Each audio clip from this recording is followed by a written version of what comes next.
goodness. Chat, I am so sorry. I completely messed up and I did not mean to send that ping that early. I normally keep it in its own little space, and I copy and paste it so I can post the ping when it happens. I did not mean to send it that early, but we're here now. Hi, how's it going? Welcome in, everybody. Thank you so much for being here. Hello, how's it going? Thank you so much for this first. Oh my goodness, that was so fast. Thank you so much for all the people who followed. I really appreciate you guys. Thank you, my dog, for barking, and thank you for... There's something on my camera. Hold on. That was weird. That's in the... Oh no. Hello, everyone. How's it going? Welcome in. Welcome in. This is going to be a very special day for me. I'm so excited. Hi, Onion. Thank you so much for the breakdance. I know that camera smudge. Yes, you do, Natsuno. Yes, you do. Woo! Yo, what's up, some dude? How's it going? Oh my goodness, I'm so excited. I'm like mildly freaking out, but only in the way of like actually freaking out. It's fine. I'm fine, chat. It's time, dude. It's time. Oh man, I apologize if there's gonna be any scuff, which there would never be. I've never done anything scuffed in my life, chat, if you were curious. But woo, I'm fine. I'm fine. I'm so hyped, dude. I'm so hyped. What's up, Yanis? Welcome in. Brogue, like, I love that so much. I actually love that so much. Thank you so much for the 100 daily biddies before the session starts. Chat, for anyone who doesn't know, there are 6 members of the Pies Return cast. And out of those members, Raynar's Falling just shared 100 bits. Thank you so much for this. Before session starts. For reminding me that I need to turn off the swap streamer. Can I have a moderator refund them for me? I appreciate you. Cute. Hello. Sorry again for what? What are we sorry for? Oh my goodness. Hello, Dino. How's it going? I'm so ready. I'm so ready. Chat, for anyone who doesn't know, there are 6 Paya's Return members. There are 6 players in the Paya's Return cast, and they are not allowed to watch each other's session zeros. They're not allowed to see each other's. There's a lot of things that you guys will know that these Paya's Return members will not, because they're also not allowed to look at chat. So none of them are allowed to look at chat. Each one of them will have a handful of secrets that you guys are going to get to know that nobody else will know, and you guys will be able to play around with that a whole ton. And later, down the line, we will be talking about how chat interaction will work. We'll explain that a little bit. So I'm very excited for this. There's one more thing I want to do real quick on my phone, probably a couple of things, but I am gonna post a quick little YouTube notification for Paya's Return, since this is going to be kind of important. God, I cannot believe I accidentally pinged before starting stream. I always ping during stream. That's crazy. Oh my goodness, I am a silly goober, chat. I am the silliest of goobers. What am I doing? Why am I doing this on my phone? What am I doing? Soup! Oh my goodness. How are you doing, buddy? How are you doing? Holy heck. We have a lot to do today. Oh my goodness. Oh my goodness. It's happening, chat. It's happening. It's happening. It's happening. I can't believe this. Okay, if you play a video, I'm gonna cry. Yeah, don't do that. We'll go like this, and then we will grab that notification that we did, and we will go like this.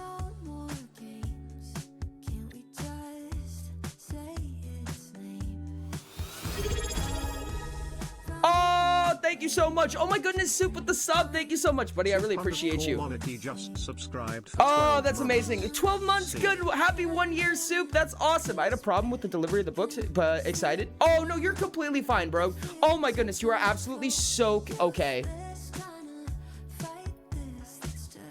Please message Ori on Discord if you continue to have problems. Yes, absolutely. Please keep in contact with that. Let me know what's going on. I am completely okay with fulfilling anything that has to happen. The most important thing is that the books get home safe. That is the most important part of this entire transaction. So, absolutely. And thank you so much for all of the follows. You guys are absolutely amazing. I love you guys. You're so awesome. Thank you, thank you, thank you. Loving the system. Yes, Chaotic, thank you so much. I really appreciate you. You guys are so cool. Let's go.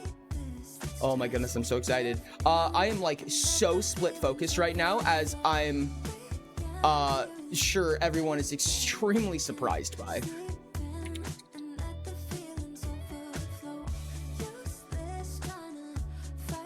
Is there no way to like change the, oh my goodness me. Okay, I'm gonna have to fix a handful of things before this becomes a little doodly doohickey. I know that made so much sense, chat.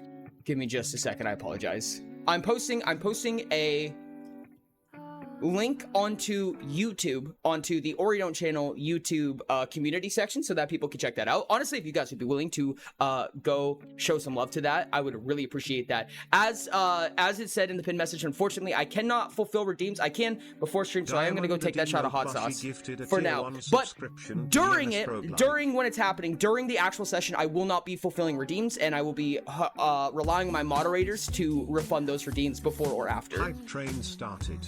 Oh my goodness, thank you guys so much for the hype train. You guys are insane. Thank you for the gifted sub. Holy heck, how's it going, Julie? Why is the cam so high up? Am I crazy? Yes, I'm standing, chat. This is crazy. Gold train? What is a gold train? What is a gold train? What? Oh my goodness.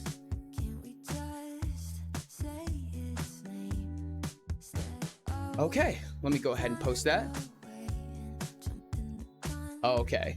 Hopefully I didn't miss anything there. If you guys are willing to go to the YouTube channel and go show it a little bit of love, show the new community post on the YouTube channel, go like it, go comment, say hello, get first, whatever you got to do. If you could show it a little bit of appreciation, that'd be absolutely amazing. It would mean a ton from you guys. Thank you so much. Let me go like that and do just a handful of other things. Thank you guys so much for the golden hype train. That's golden kappa train. I've never heard of that in my life. Let me go ahead and grab that shot of hot sauce as well. Chat, for anyone who doesn't know, I have an extremely normal stream.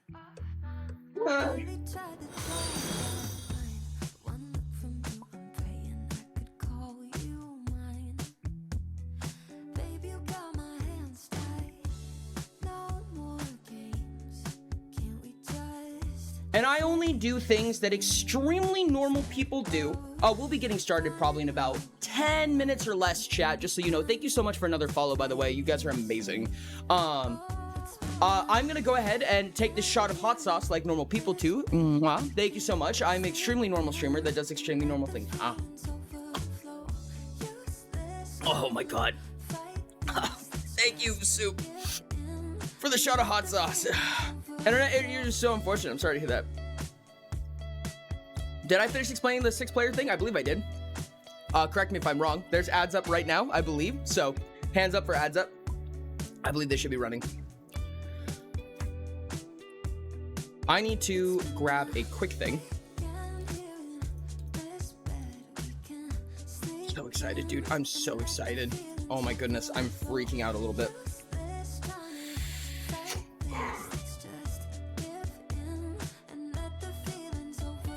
Put it? Yes, it is.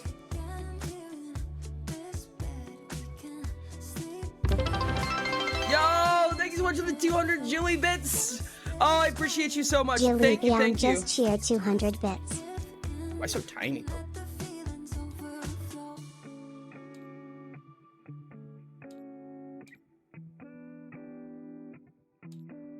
Okay.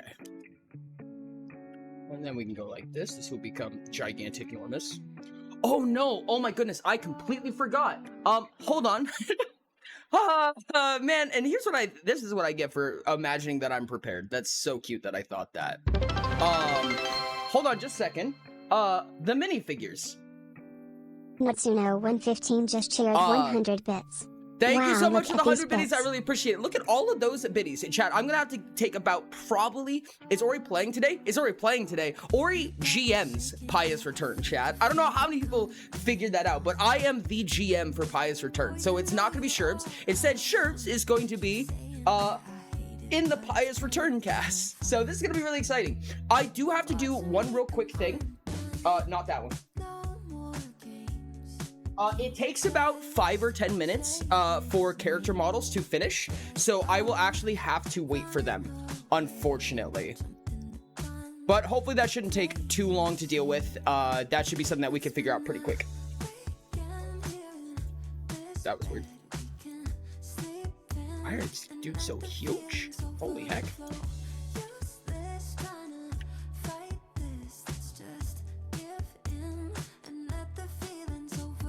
Okay.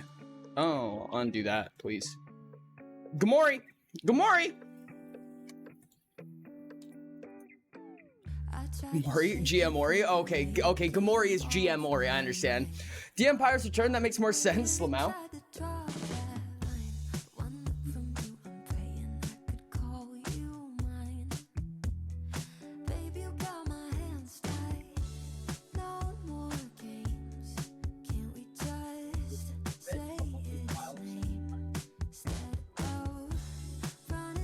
Oh my goodness, congratulations on 10 XP. Do we as chat go to fuck around with the camping? Oh my goodness. That's a great question. Anyways. Does chat get to mess around with the campaigning? What a great question. We're gonna talk about how chat interaction works when there's less Paya's cast here. Thanks so much for the 100 golden Piper biddies. Holy heck, dude. Thank you guys so much for the hype train. I really appreciate it. Hello, Vampiric. How's it going? Golden Piper biddies. Just so you guys know, we are doing a little bit of a startup session. I am going to be setting up a little bit. We're going to be doing a little bit of talking about what this session is going to look like, what this campaign is going to look like for a little while until we get all of our pieces set up and all of our players ready. Well, player. We have singular player today and will for a little bit. There will be 5 session zeros total. However, we're going to be playing 2 session zeros at a time. So we're going to have 2 session zeros today. We're going to have 2 session zeros the following Monday. The Monday after that, we have a break week. And then the following Monday, we will have a session zero that's 2 characters at the same time. And then we get into the first session 1 of the campaign, which I'm very excited for, chat. Oh my goodness, I'm so excited.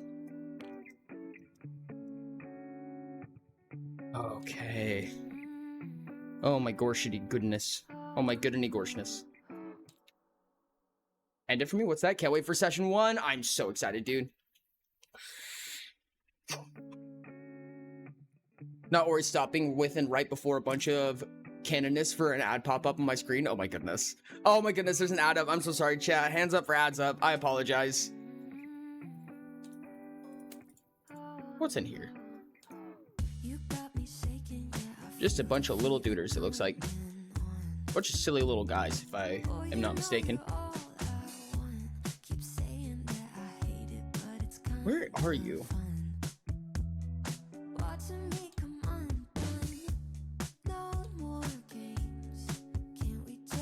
Not those. Not those.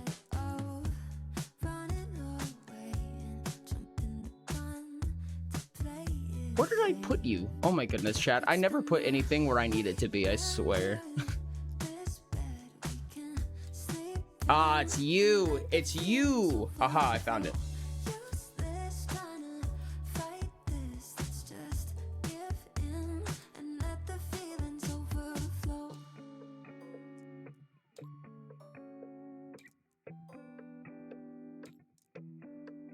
I think what I need to do, honestly, chat, is get one of those little...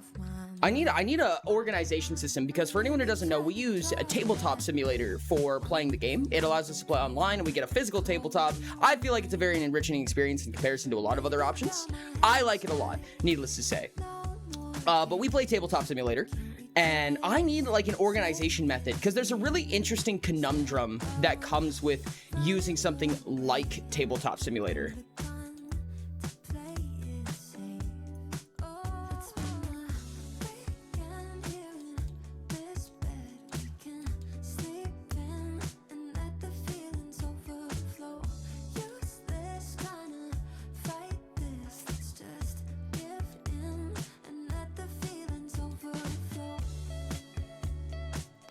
Okay, there we go. Some of them just break sometimes, which is wild.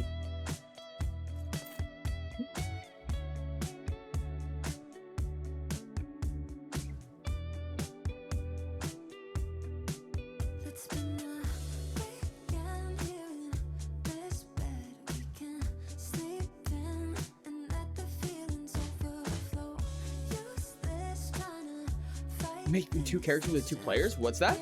Casual 1,500 hours on it. That's crazy.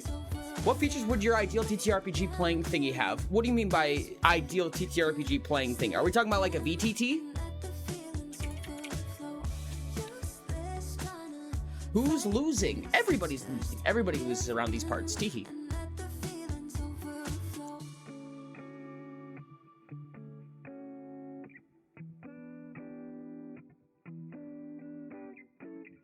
You have to download it and send it. You are winning. Oh, that's good. That's good. If you're talking about a VTT, there's a lot of things that comes with a VTT that I personally would call extremely important, to say the least. There are a lot of things that make a VTT useful and powerful, and so many other things about them for sure. Give me just a second while I am figuring out a handful of things. You guys probably hear a few noises right now. I will be solving that problem, finishing up with that here in just a second. We also have one more character piece that we're just waiting on, and then once that's all done, we can get into the session 0. Ooh, I always fly by the seat of my pants, don't I?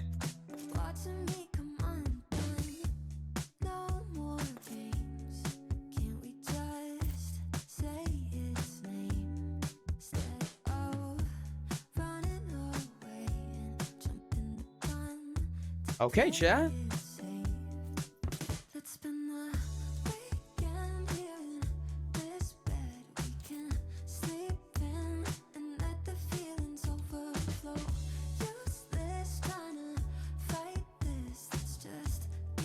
What features have you not seen? Not seen any VTTs. That's a tough one. I think there's a lot of VTTs that are designed to basically be able to do anything, if not on their own, then with modularity. With some level of modularity, they should be able to do whatever you need them to do. So, what have I never seen on a VTT? I don't know, chat, does anybody in chat have an idea for that? Because that is a tough question.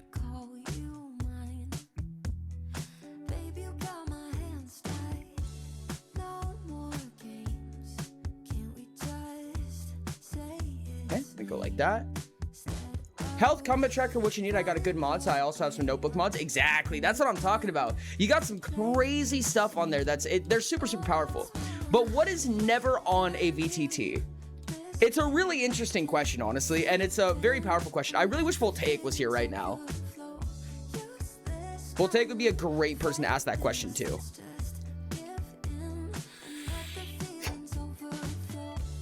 Chat, I have terrifying news. I think it's about time for us to get into the session.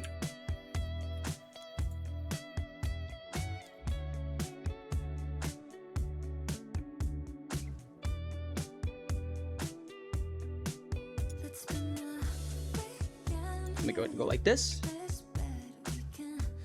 Final preparations. And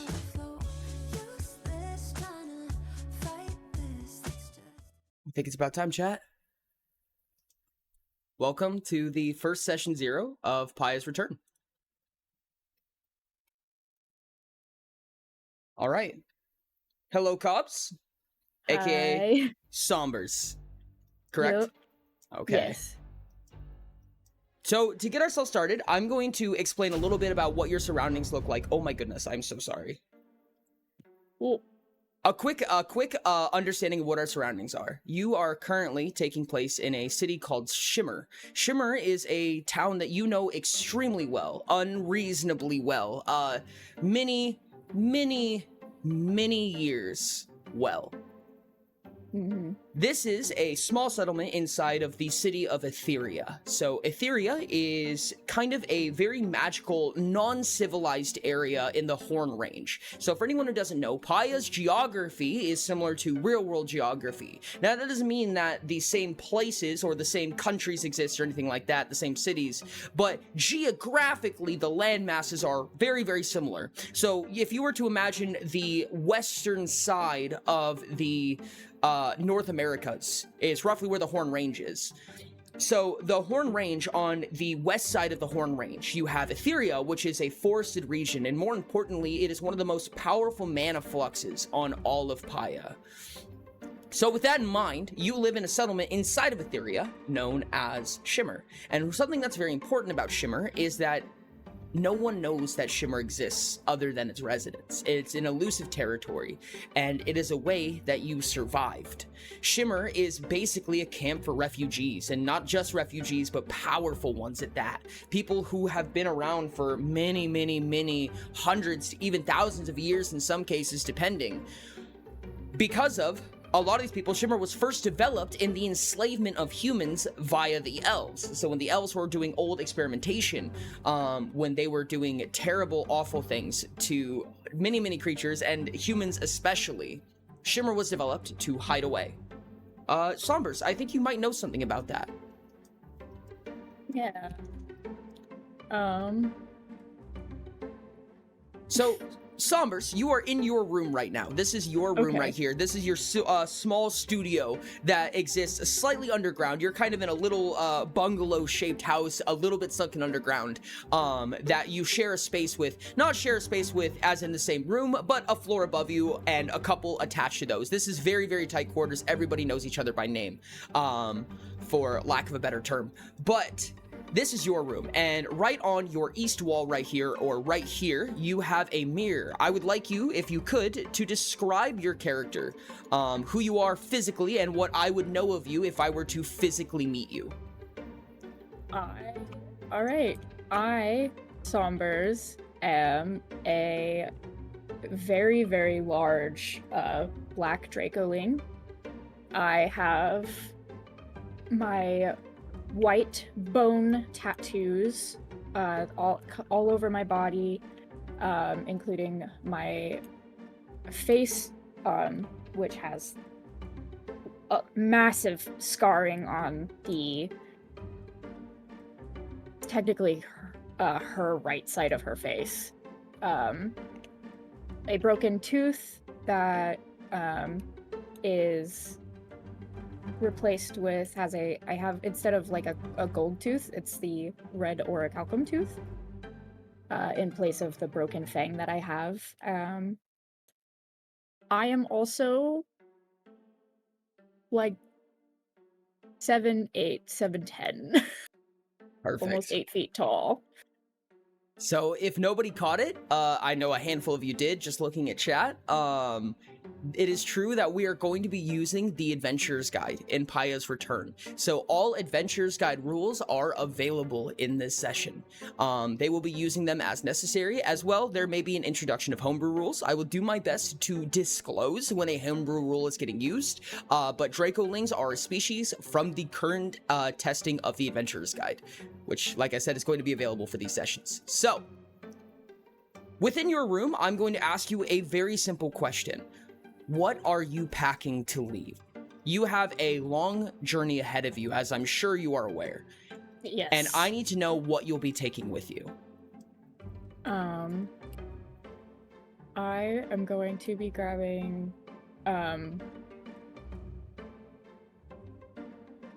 sorry. A notebook to keep my thoughts arranged. And I will also be making sure that I have my claw and tooth necklace with me. I have that pouch that's going to sit on my hip for those petals. As well as, you know, general rations that are probably going to be needed, and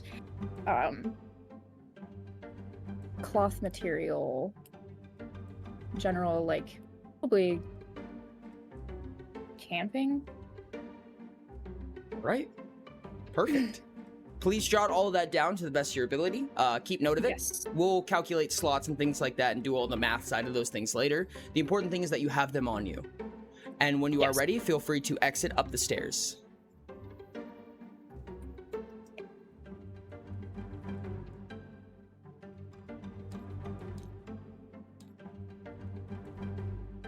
All right, perfect.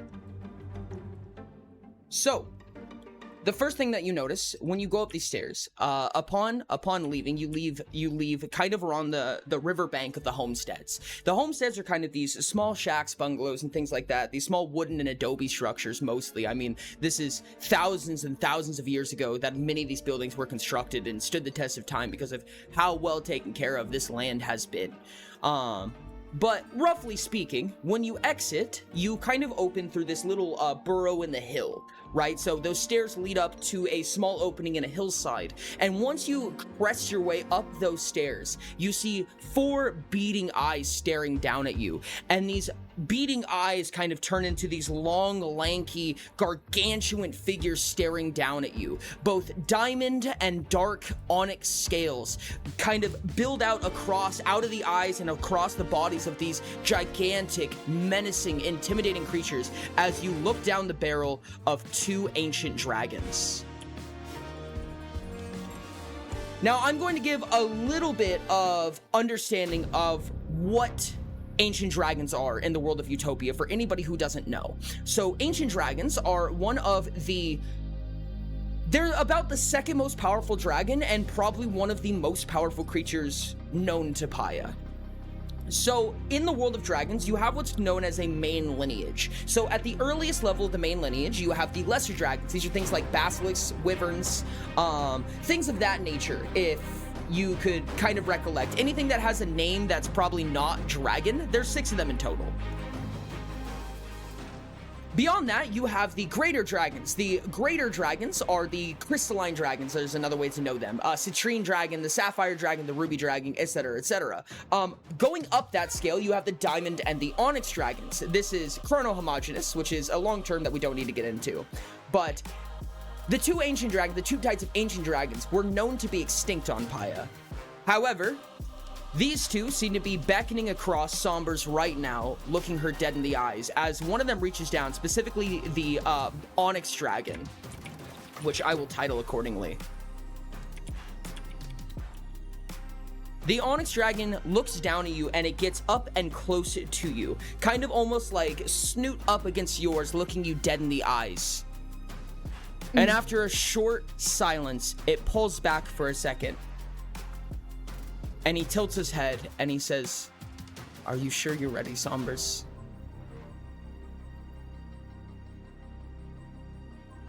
Yes.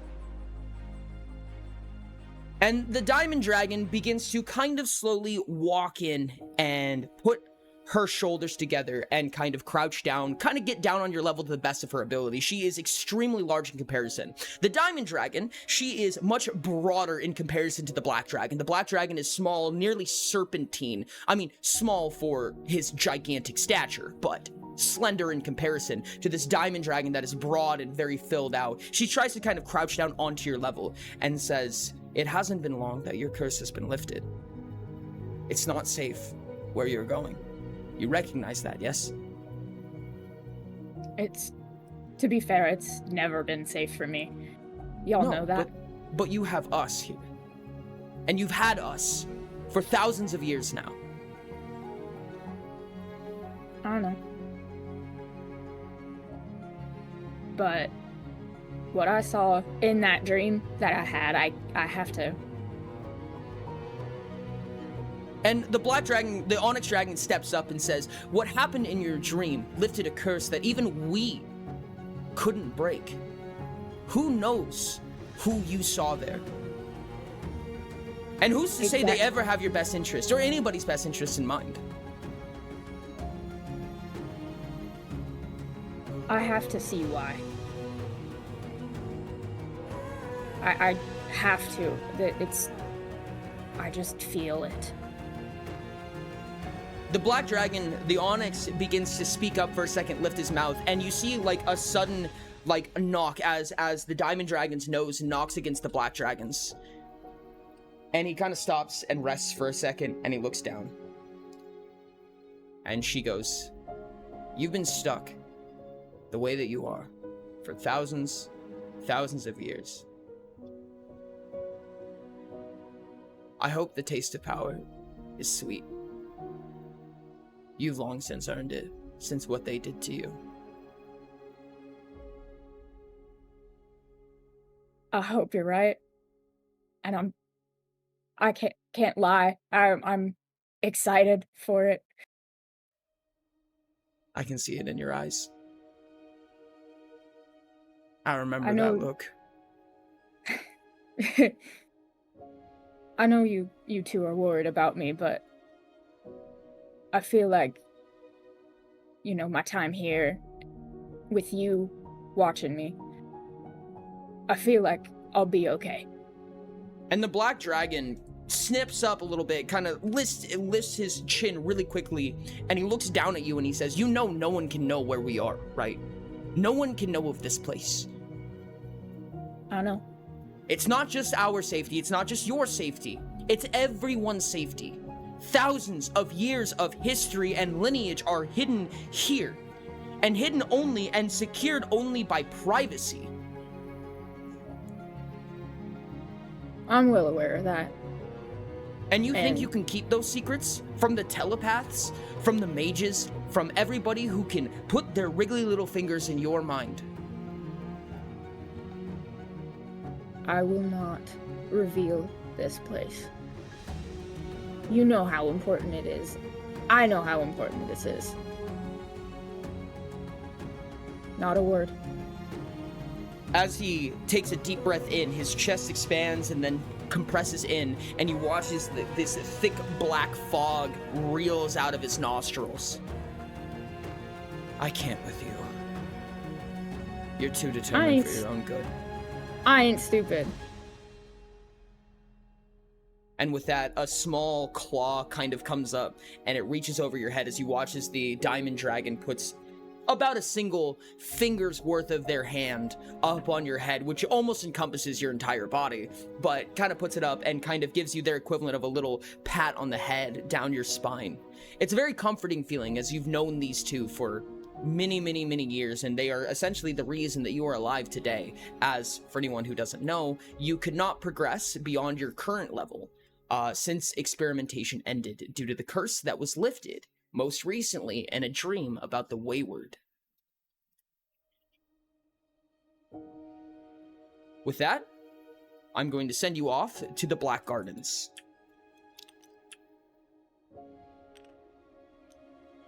And as they kind of walk with you, as these two gigantic ancient dragons walk with you across these streets that are basically designed for them, the streets are so parted, the houses are parted from each other so wide just to accept the gigantic stature of these dragons who basically designed this city from scratch, who took in these refugees and protected everybody here. As they walk down these streets, all of the people who come out of their houses, many disfigured, destroyed, in similar circumstances to you, been around since ancient elvish times, have been accustomed to neo-concentration camps of equivalent stature to the olden days, to those who support and ritualize the old practices that they had. They come out of these doors and they see these two dragons, and they basically salute, put hands on their hearts at what are essentially saviors to them. And they watch you, and a couple of them kind of just revere as you walk around. And somebody that you know, a boy of young stature, kind of a disfigured face, scaled over, and fur on different parts of his body, patchwork limbs that have been put together. He runs up to you, somebody that you've known for many, many years of your life. He's only a few hundred years old, so very young in comparison, born to a very young family that died and on the Horn Range due to, again, those neo experiments that have been going on for so long. And he grabs you by the breech of your upper abdomen shirt, as it's the highest he can reach. And he says, "Are you really going outside?" Yeah. Yeah, I am. Wow. Will you come back and tell me what it looks like? Sure thing, kiddo. Tell me what the people are like. Bring back food. A snack. Just one. Just one. It doesn't have to be many. Just one. All right. And as that's happening, the dragons kind of walk on into the Black Garden. And the Black Garden is extremely important because of a very common curse that happened during old experimentation times, known as the Nightingale Curse. And I'm going to explain this for all of the viewers who have not heard of this yet. This is your downfall, Sombers. Every character of this cast will have a downfall, and this will be yours, the Nightingale Curse. Though she may grow more powerful, the curse has mutated in some capacity, proving its presence is still there. Once per day, she must consume the petal of a nightingale flower mixed with water, either in the form of a powder mix or tea. guarantee. For each day she does not, she'll gain 1 curse point. Nightingale flowers can be found in the most tropical forested or grassy regions, equivalent to a common refinement component when foraging. At 1 curse point, whenever a creature makes contact with her, physical contact, this curse will deal 1d4 psyche damage to that creature, and a creature can only suffer this damage up to once per minute. 2 curse points, rather than touch, it is whenever a creature makes eye contact with her, and it will increase to a 2d6. 3 curse points, rather than eye contact, all creatures that enter a space within 5 meters of her will suffer the effect, and the damage is increased to 2d8. At 4 curse points, whenever another creature takes damage from the effect, she will as well. The damage increases to 3d10. For every point following that, the amount of damage will increase by another d10. This is your downfall, Sombers. And as you go across these gardens and watch the many people who have harvested this small pile of land that has been kept fertile and been taken care of for many, many generations, and 1 generation is not to be scoffed at in a place like this, they pile up a handful of these packages of nightingale petals, these vials essentially, these 10 vials, corked and ready, and one of the young girls hands it up to you. And the diamond dragon curls her head over your shoulder and she says, "This is all we have for you. Unfortunately, a better harvest would have been much more beneficial for a time like this, but I'm sure you'll know how to take care of yourself from here." Yeah, I understand. And I thank you.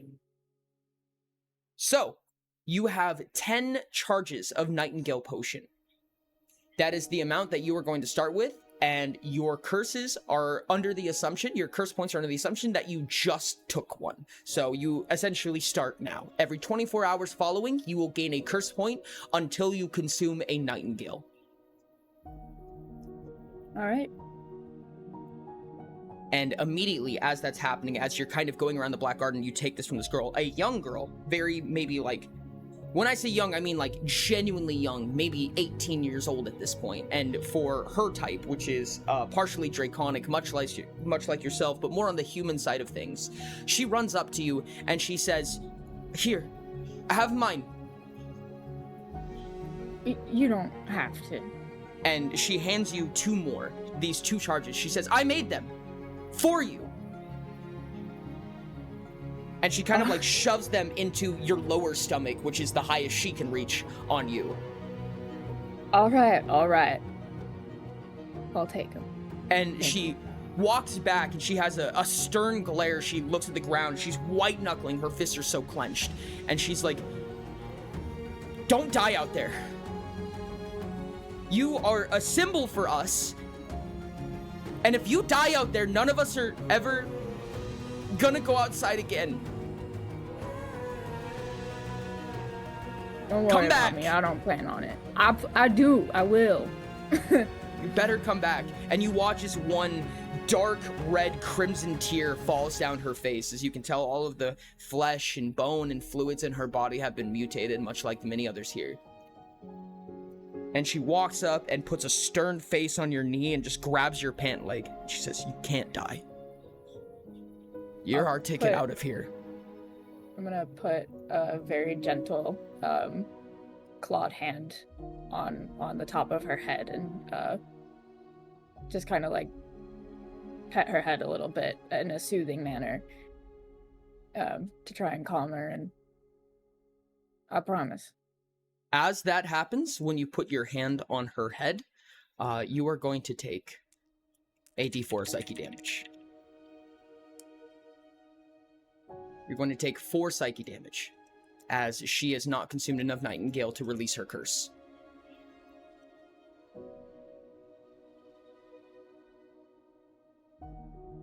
Your mind rushes. Vivid thoughts, nightmares, aberrations flood through your eyes to the back of your mind, bouncing around in your skull until finally releasing in what is essentially a mild migraine by the end of it. I'll take the hand off and I'll just take a deep breath. I'm not even showing it. She looks at you with the best smile she can come up with, which is crooked and snaggled. And she furrows her brows and she says, "You're gonna be our ticket out of here, okay?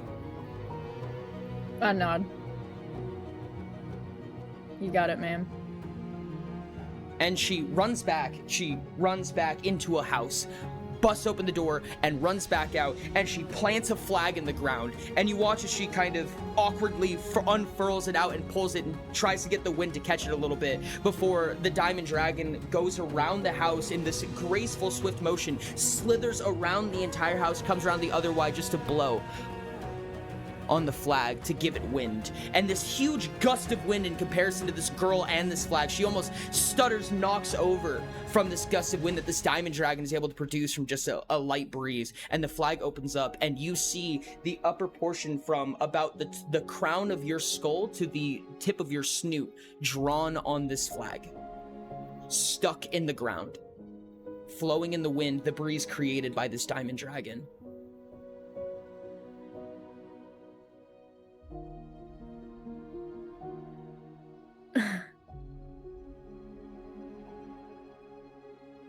And as this happens, as you just kind of witness this, a handful of other folk that you've known for so long, including the boy you spoke to no more than a minute ago, a few other folk that have been helping you, saving you, tending to the garden that's kept you alive this long, all come out with their own flags and stick them in the ground.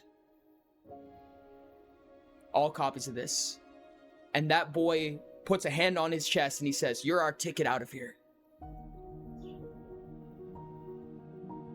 I promise. And I'm honored. I won't let y'all down.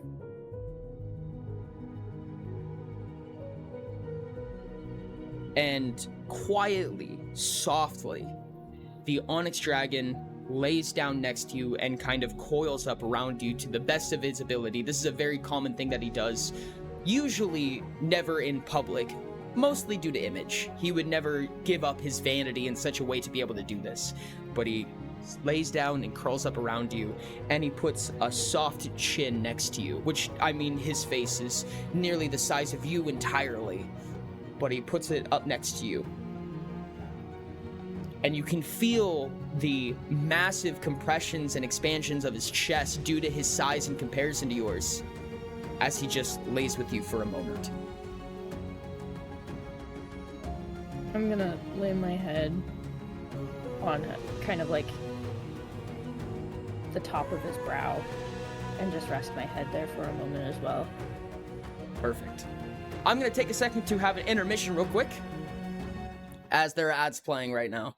Thank you so much, right. Chat. How are you doing? How are you guys feeling? I appreciate you guys sticking around for this. This is a wild introduction to a session 0, I must say.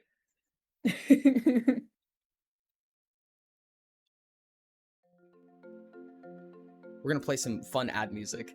This is fucking peak. Holy shit. I am so excited for this, dude. I am so excited for these characters and this. We have another session 0 today, which is wild. I don't know. I'm like vibrating right now. This session 0 probably won't be as long as I originally expected it to be. But this feels like a really solid introduction into these characters. I'm really excited for the next one. And the order matters for these session 0s. This is one thing I want to tell chat, is that the order for these session 0s do matter. And of course, the various characters don't know what the order is or what that even means. So chat, this is a special secret between you and I. I know Cobbs can hear it, but I'm just gonna make Cobbs angry with that. Ah! Ori making less than 4 session 0s per week task. Impossible, truly. I desire the curses so much. That is actually an intended mechanic of the Adventurers Guide, chat. That is an intended mechanic, is curses and diseases. They're going to function semi-similarly, and they're going to be a very DM discretion heavy thing. They're going to be something that is extremely up to GM discretion. It's going to basically be a pack of GM discretion capabilities.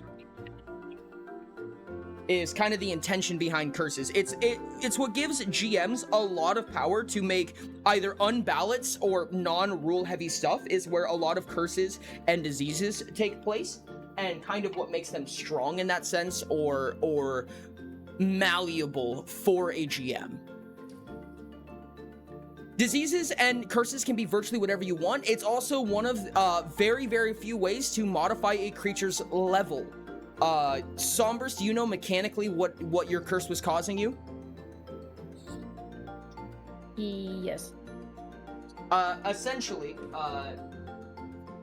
TLDR is Sombers was not capable of going above level 20 until that curse was lifted. I do plan to have pre-built curses and disease,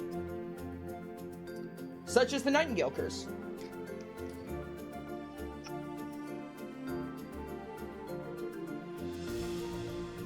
Okay. I think that is looking like the end of ads, so we're going to get back into the session chat. That's good, Rex. That's good. So you kind of make your way across this coastline. You could probably make your way from one end of this entire settlement to the other in virtually no time flat. And as you get escorted by the various people in your town that are basically following you, creating an entourage for you as you go to exit through what is the quote-unquote intended exit of an area like this, which isn't often used very much because people don't generally leave all that much unless it's to escort, to grab another refuge, to forage for food that they normally could just build on their own. They kind of escort you to outside the Black Gardens and across the bank of this river. And they give you a small boat that will take you out the river and hopefully it through the mouth into the ocean, which finally you can use to get to Chimeros. And an old friend of yours approaches you from behind, this one more bestial in nature. There's no specific beast that you could think of that really makes up her complexion, but she's almost your height, about 1.5 feet shorter than you. Okay, almost your height is a little bit of a struggle, but about 1.5 feet shorter than you, so only about 6.5 to 7 feet tall. Or 6 feet tall, rather. She asks you, do you know much about Chimeros? I mean, you haven't been there, right? You haven't been anywhere else.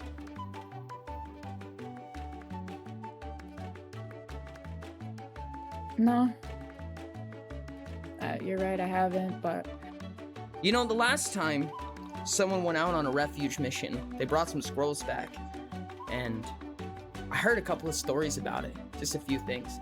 And she sits down on the bank of the river just inside the illusion. So there's an illusionary wall that you know is kind of the barrier before you are going to be revealed to the world again. And she sits just on the edge of that and just kind of sits down on the bank of the river, looking down at the crystalline, almost silvery water. I heard a few stories about it. I don't know if any of them are true. I don't think anyone here is going to know but you now. Why don't you tell me one? I heard before about these dreams that people would have. They came real. And honestly, it was a story that I was told as a kid in general. But I've heard of it actually happening in Chimeros via records, receipts. There was an old cavern, this old mushroom cavern. Party of adventurers went down there, and one of the adventurers was this golem. Huge ice sentinel created by some archmage, I'm sure. And when the entire party left, he didn't go. He just stayed there.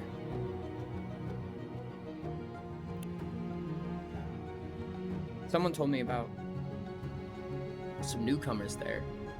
A small band.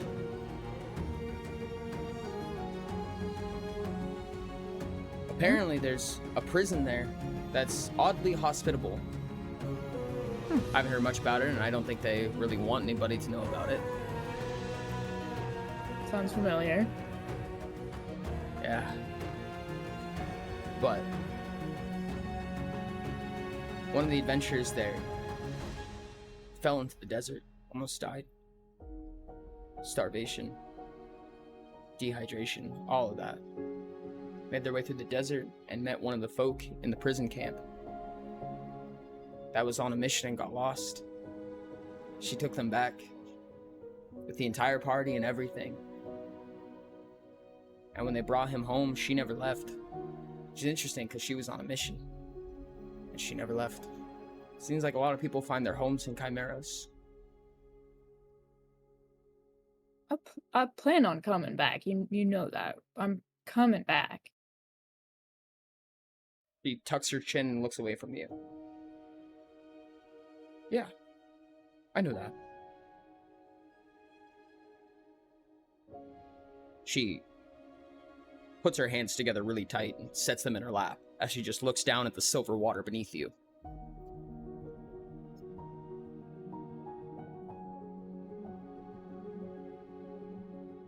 Even if I do want to stay there, I'm still coming back here at least. Y'all deserve it. I wouldn't. I'm jealous of you, Sombers. If I were you, I'd never turn back.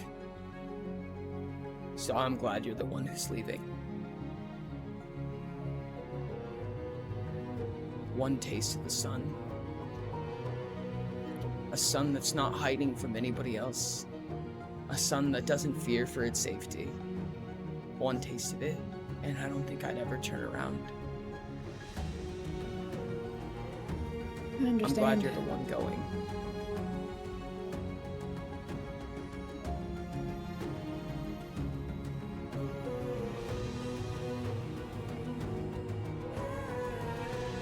And with a swift motion, she kind of kicks you in the back of the shin. Not in any harmful or malicious way, but kicks you in the back of the shin as she throws your stuff into the small boat, the small kind of canoe that you have, essentially, and unhooks the anchor and says, "Oh, there's your ride." I let out a chuckle and I jump into it. As you jump, the weight underneath you as it smashes into the boat almost touches the bottom of this shallow portion of the river as you almost begin to engulf it with water, but it just raises up just in time for it to stay afloat. And she gives out a hearty laugh at you. Never change, Sombers. Never change. You either, kid. And as you phase through this illusionary wall, this enchantment that's been keeping everybody eluded up to this point, all of the town of Shimmer disappears behind you. And you are just one singular, lonely person floating through the forest. And sprites and shimmers and these glowing bits of mana and particulates just elude around you and sing to you in what is now a deep night sky. You have always been able to speak with mana in a way that most primordial creatures cannot.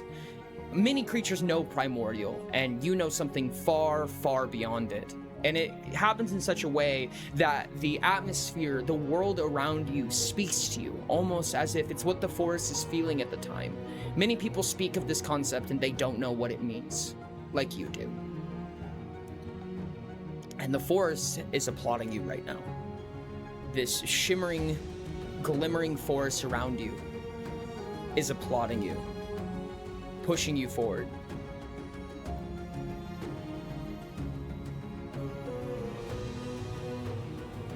I'll be honest, it probably almost brings a tear to her eye.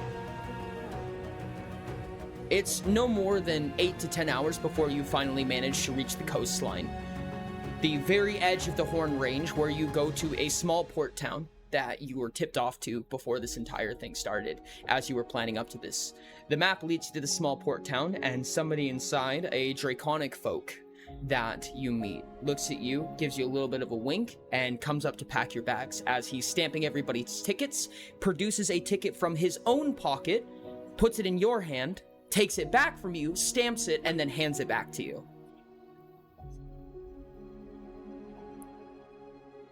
I'll just blink at him and then nod. And so, a soft ride to the island and territory of Chimeros will be the end of your session 0. Whew, okay. Thank you so much, Sombers. That happened a lot faster than I meant for it to. That might be something that I'm gonna have to figure out, is figuring out how to lengthen and shrink sessions as necessary, but that is Sombers session 0. Awesome. Thank you so much, Cobbs. How do you feel? I want to get a quick idea of how you feel about this. I know that you haven't been on the Piescast before. This is our newest member, chat. So for anyone who doesn't know, Cobbs has not been a part of the Piescast prior to this. We've done mini Pies Redemption sessions, which is the previous season to Pies Return. It's not necessary to have watched Pies Redemption in order to watch Pies Return. It might give you some extra information that you might be interested in, but it's not a required thing. But Cobbs was not a part of the Pies Redemption team. So, for your first time being live and playing a character for Pies Return, how do you feel? Nervous because I'm new to the whole game itself, but very, very excited as well for the story ahead. Absolutely. There's going to be a lot of mechanical stuff, especially using the Adventurer's Guide. The Adventurer's Guide is going to be a big part of this campaign, obviously, and it's going to be probably a lot to learn as well. So that's going to be something very important for you to be able to ask questions for, to be able to check in and see what's up, and everything like that. So, Cobbs, I kind of want you to be the mouthpiece for mechanical questions, and I know that's not to just smash all the weight on you. Hey, Cobbs, you're going first. Hey, Cobbs, I know you've never been here, but you're the one who's going to speak up for the people who don't know. Yeah, you got this, Cobbs. No pressure. If you have questions, it's so helpful to ask them out loud. Yeah, it's fine, and honestly, knowing that about, like, it's encouraged to ask the new questions for potential new viewers and for clarifying things, that actually feels a lot better as somebody who struggles to ask questions. It actually gives me a sense of relief because I'm supposed to do it. No, 100%.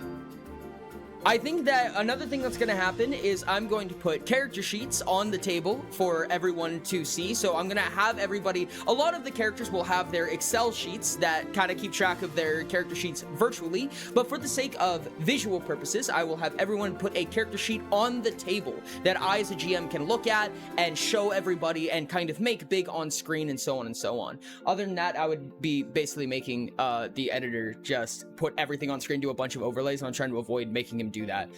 If I work him too much, he'll probably just perish, just vanish. So I'm kind of trying to get like right to that line without passing it. That's my goal. Okay. If I'm not careful, if he works too hard, I'll have to feed him. I don't want to do that. Hey.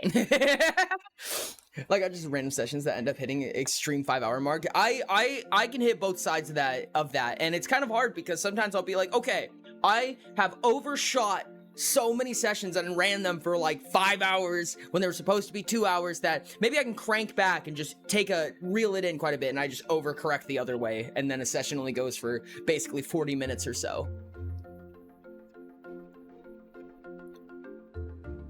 But hopefully, Sombers, your stakes in the game, your skin in the game is relatively stated now. Hopefully that kind of gets an interpretation for what you're in for. Oh, yeah. I'm amped. I'm pumped. I am way too pumped for this. Yeah. 3-hour session feels small nowadays, doesn't it? We get an extra one-shot today? Yes, you do. You guys will there will be another session 0 today. Oh, you mean a third one? Do you mean a third? No, I can't give you a third one. I can't give you a third one, chat. Listen. 2 is more than I even ever was designed for. I wasn't designed for even 2 of these. We just speed run. Zoom. Chat, today might also be a shorter stream, just a heads up, especially knowing now that this session ended as early as it did.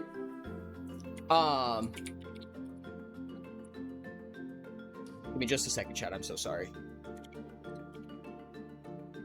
Knowing especially that this session ended as early as it did, it might be a shorter stream today, so just a small preparation for that. I am very excited for this to get edited and put up on stuff. I have a secondary, this is a setup different from every other stream that I do, and it can be kind of difficult for me to run through stuff in that sense. I'm not even looking at Streamlabs anymore, so for me, my screen doesn't look how it looks for you guys right now. It looks completely different for me. So when this goes up on YouTube and everything, it'll be really exciting for me. And this is going to be intended to be like a podcast. I should be going into most of this stuff after the next session, so Cobbs, I should let you go. Alrighty. Thank you so much. I appreciate you. Thank you for letting me steal up all your time. Yes, of course. Thank you. Talk to you soon. Bye, Sombers. Don't look at chat. Bye. Okay, chat. There's a lot more stuff that I want to tell you about that...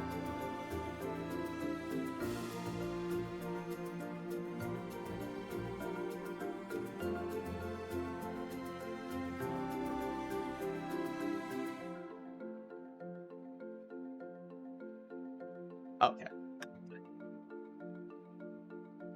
There's a lot more information about Pious Return that I want to give, but it'll be happening probably after the next one-shot. Oh, you guys don't even know who it's gonna be yet. Oh, that's funny. Anyways. It's just the way the lighting is today, but you're looking mad pretty. I appreciate the hell out of you, Dino. I am so happy with it. I have been putting so much work into trying to make everything look pretty for the sake of stream, for the sake of like content and everything that we do, and especially for the first Pious Return session. You know that I could not get away with that being anything less than gorgeous, or at least I was going to do my best for that, so hopefully you guys like it. Let me make sure I have this guy. Beautiful. Maybe someday I can lore voice some shit into the world. Please. Be amazing.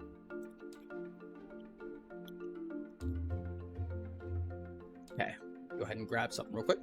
Bloop. And do a little bit more setup in between sessions, chat. Normally we won't be doing double sessions. So this isn't something that's going to be specific to all of Pious Return, but it'll be something that we're doing for at least the one-shots. I also volunteer for this. I love this. How many spiders are too many and too few at home? What? Huh? What does thine mean? I'm not 100% sure what that means, but how many spiders are too many and too few?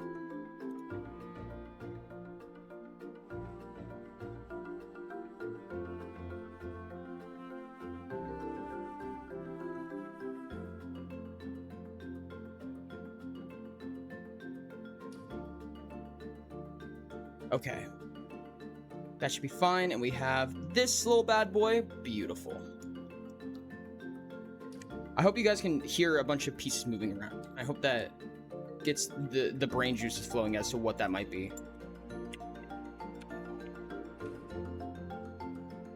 You have like 0 spiders? Is probably too few? Probably. I think that makes sense. Too late, you're the main character. Ha, get main charactered. Lamau. I love when this happens. Oh, I'm so excited for this, chat. Have I told you guys that I'm so excited for this? Because I am so excited for this. Okay. Put you there. And we will grab a one of these. And a one of these. Why would I be that, they say? Lamau.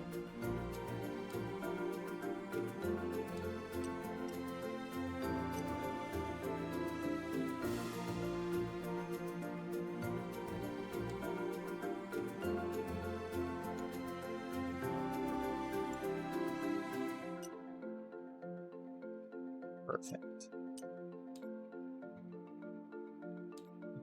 Grab a handful of other little thingamabobbers.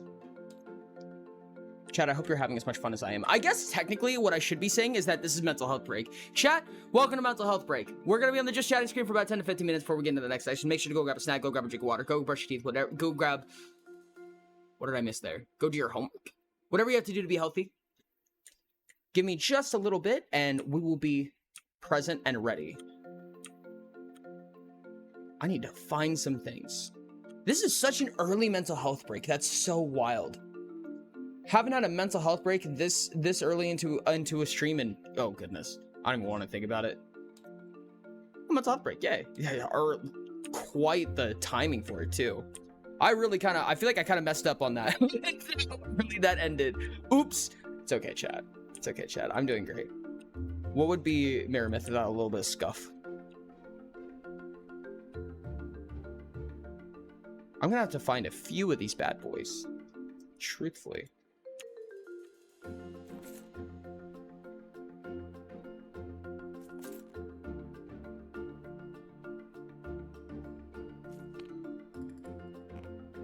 Oh, why?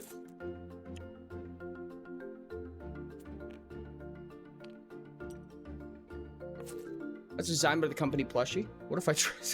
Jesus Christ, I know. I love it.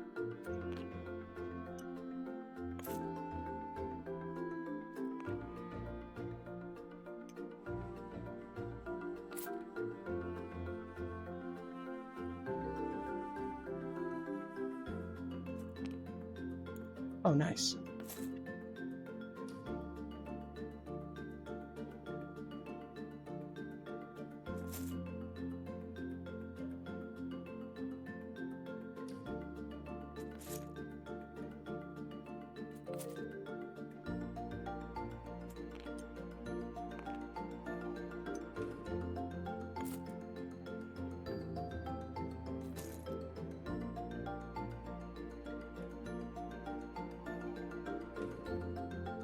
Need to find a lot of little things, and I'm not finding the things I need to little find.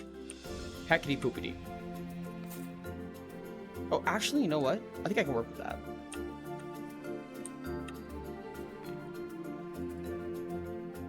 No, I cannot. Whoops. Oh my goodness, all of the levels, chat. You guys are getting heckin' leveled. That's crazy. Did somebody caravan? Yep, somebody caravan. That's it. Lamau.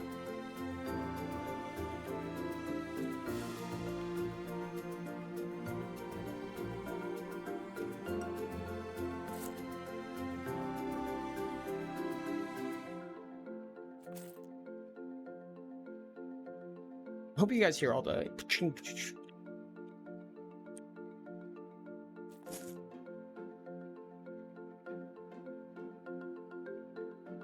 that'll be all we take from here. Uh-oh. Problems on this one.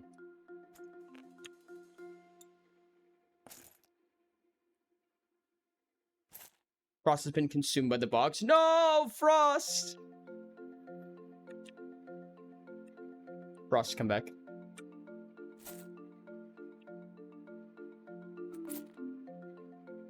And we run with... Oh, man. I didn't even know that was possible. That's wild.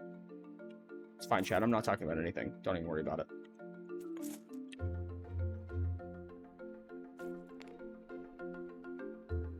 That's it.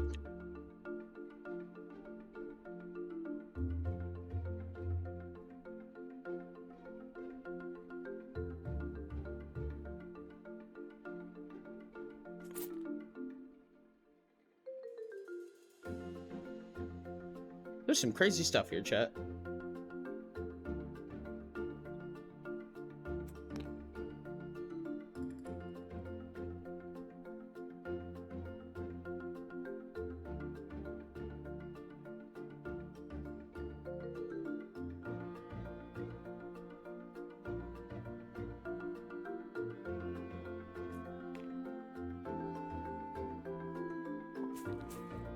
Aw, poopy. I pressed the... Chat, there's a really big problem that I have where I accidentally press Control Z in Tabletop Simulator, and that's like kind of like causing the world to end a little bit.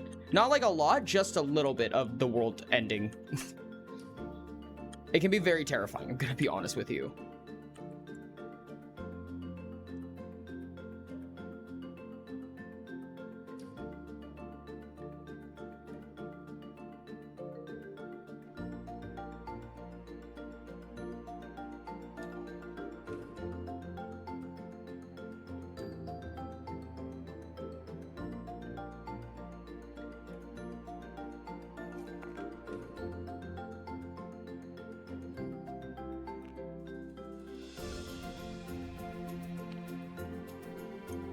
Whack. Good? Maybe don't suck then, buddy? Oh, okay. Well, Lord knows I tried.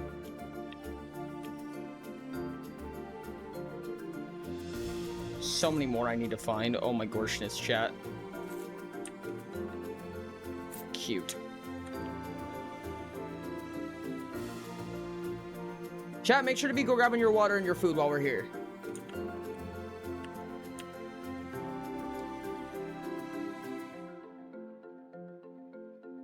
I have like hundreds of character models that I normally have to sit through, and I usually keep them kind of a little bit organized in the way that I process them and grab them things like that. But I kind of messed up the order a little bit, so I have to do like a kind of a double take. But it's okay. We still figured it out, chat. Also check my life. It's gonna be hotter than a slice of toast. Oh, on the surface of the sun today. Guess no layers from me. This is so unfortunate. I hate not being able to have layers. It makes me so sad. Layers are so good.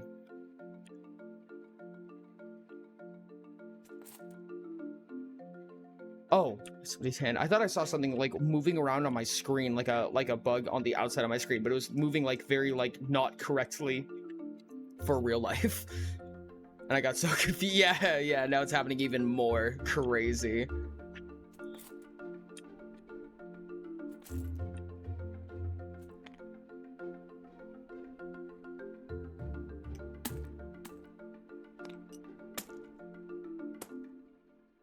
Interesting.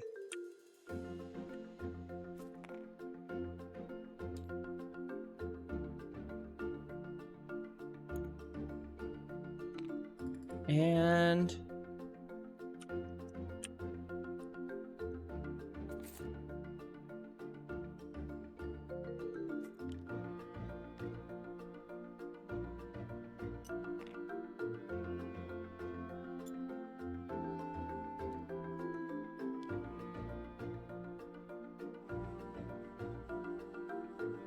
perfect. This is awesome. This was the one that I was really looking for the whole time, chat. Okay, well, now I'm not looking for it at all. I'm cry. Eco, oh my goodness, how's it going? Eco, what are you doing? What is up, buddy? Hello, hello, hello, and hello.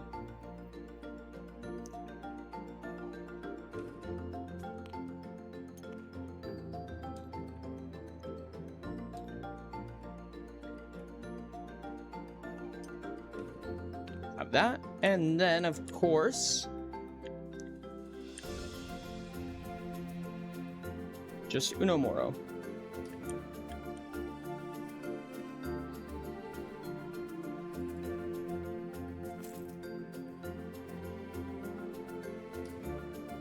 There's only one that I'm missing, chat. Help me find it. Help me find it. Give me your power.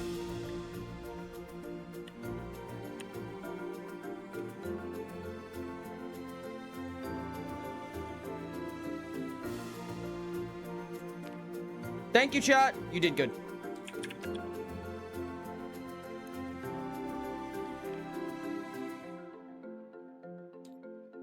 Perfect.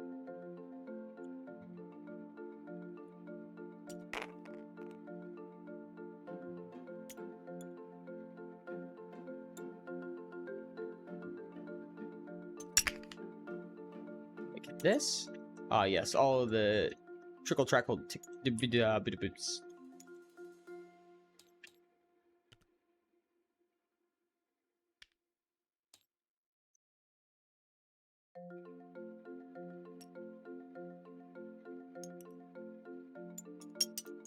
Oh, poop. I think I have the no lift when dragging thing going on, and it's knocking a bunch of pieces over that chat can't see. But that's happening quite a bit. Have you been, kiddo? What? Who's kiddo? All right, chatty.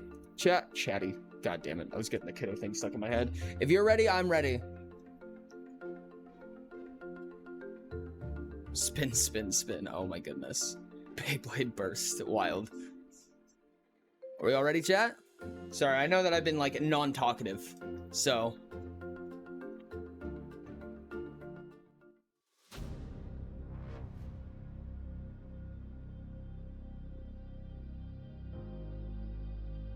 Welcome.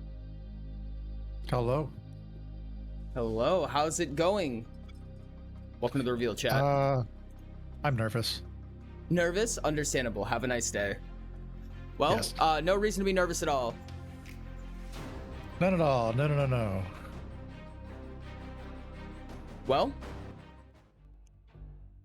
Urmas, you wake up to what is essentially a dark, completely all pitch black You feel contained, you feel claustrophobic, you feel very enclosed right now. And it's not long before you realize that it's because you are, as this giant stone slab in front of you begins to carve its way out of place to reveal a bright open light that is beaming into your eyes.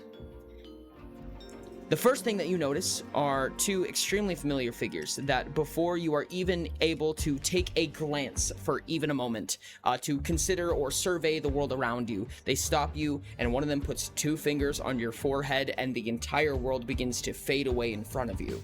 Almost like a stark whiteness, as if a white void has consumed everything. And it's just them, standing in this empty room and world with you. And in that moment, they sit down on what is essentially nothing, and they say, "I'm sorry." And they say, "Welcome, Urmas."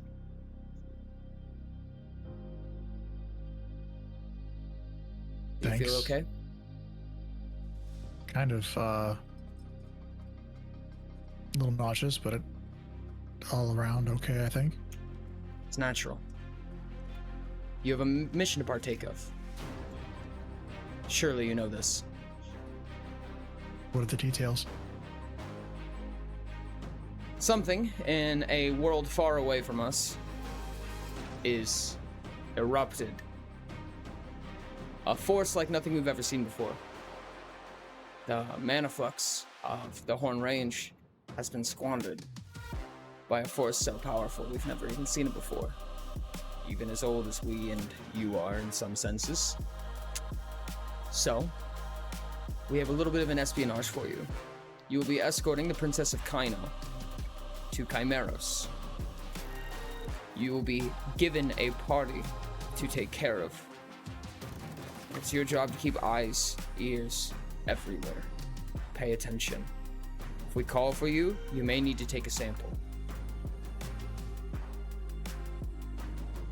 Sample of what? We don't know yet. Needless to say, that's something that we don't get to say very often. I believe not. The world around you, this white, vivid, blank world around you begins to kind of swirl a little bit, and you see these bright shimmers, and in one of them, almost a crystalline figure wraps around and begins to orbit all three of you, and you can just see for a moment your reflection in it. Almost like the world slows down. Frost, could you please tell me the physicalities of your character? What would I know about you if I were to see you for the first time? Oof. Dual wield, I have stripes on my skin. Other than that, there's not really a whole lot you can see at the moment. You can barely see the stripe coming from my sleeve. Elusive. I like it. This is going to take a second, since you've only been alive for not very long now. This mere second will only be passing for about an hour, so we should have some time to debrief you on the way that the world works.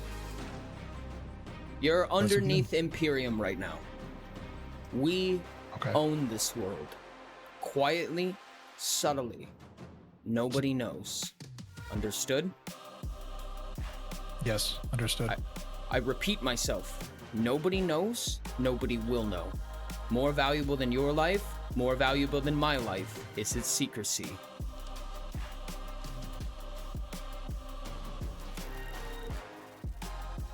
I will be giving you a series of commands. Urmas, this is your downfall. Say hello to Sleeper Agent. When Urmas hears any of the following commands in the correct order, he will be forced to make a will contest. Upon failing, he will enact the command as given, either until completion or until another command undoes its actions. All commands must be spoken in Elvish to function. The stars. This is the beginning phrase of a command. This must be uttered in order for a command to be executed at all. Are dim. This means that the command is to kill or neutralize the given target. are high. So this is the stars are high. This means that the command is to subdue and bring somewhere, dead or alive. Are bright, this means that the command is to protect or escort the given target until reaching a specific location or objective. Are dancing, this means to go to a specific location. Tonight, this is a tertiary phrase to be added on. So for instance, the stars are dim tonight. This means to do it at any pace and no specific time frame is given. Tomorrow, this means not to do it immediately. Rather, wait for a specific given opportunity and commit the action without anybody knowing. And last night, this means to do it as soon as possible, regardless of who sees it. Now, you guys don't need to remember this. I will be offering this up as people need it. I will also go ahead and potentially even paste it into a little section for you guys to see for a little bit. There's two more phrases for you to know. The moon makes me think of. This is a continuation command. If uttered directly after a command, starting with the stars, it will give more detail to the command. For instance, one could say, the moon makes me think of Korra. It would mean that Korra is the target. The moon is falling. This is a cancellation command. If this is uttered while another command is active, the previous command ceases and Urmas gains control of his actions again. I'm sure it will be written down somewhere. And as they begin to go over all of these commands, you feel as your mind begins to almost do circles, do backflips inside your skull, as you feel as if something possesses you for a moment, taking over you. You feel a breath of life go through you. Do you understand? Yes. Don't let anyone know. No one may know of what we do. Agreed. All right. Let's go over this briefly. And elusively, on the wall, and by wall I mean wall of nothingness, there's this illusionary map of Imperium. For anyone who does not know, the world of Imperium is the largest territory in all of Paya. It's an extremely influential and massive territory.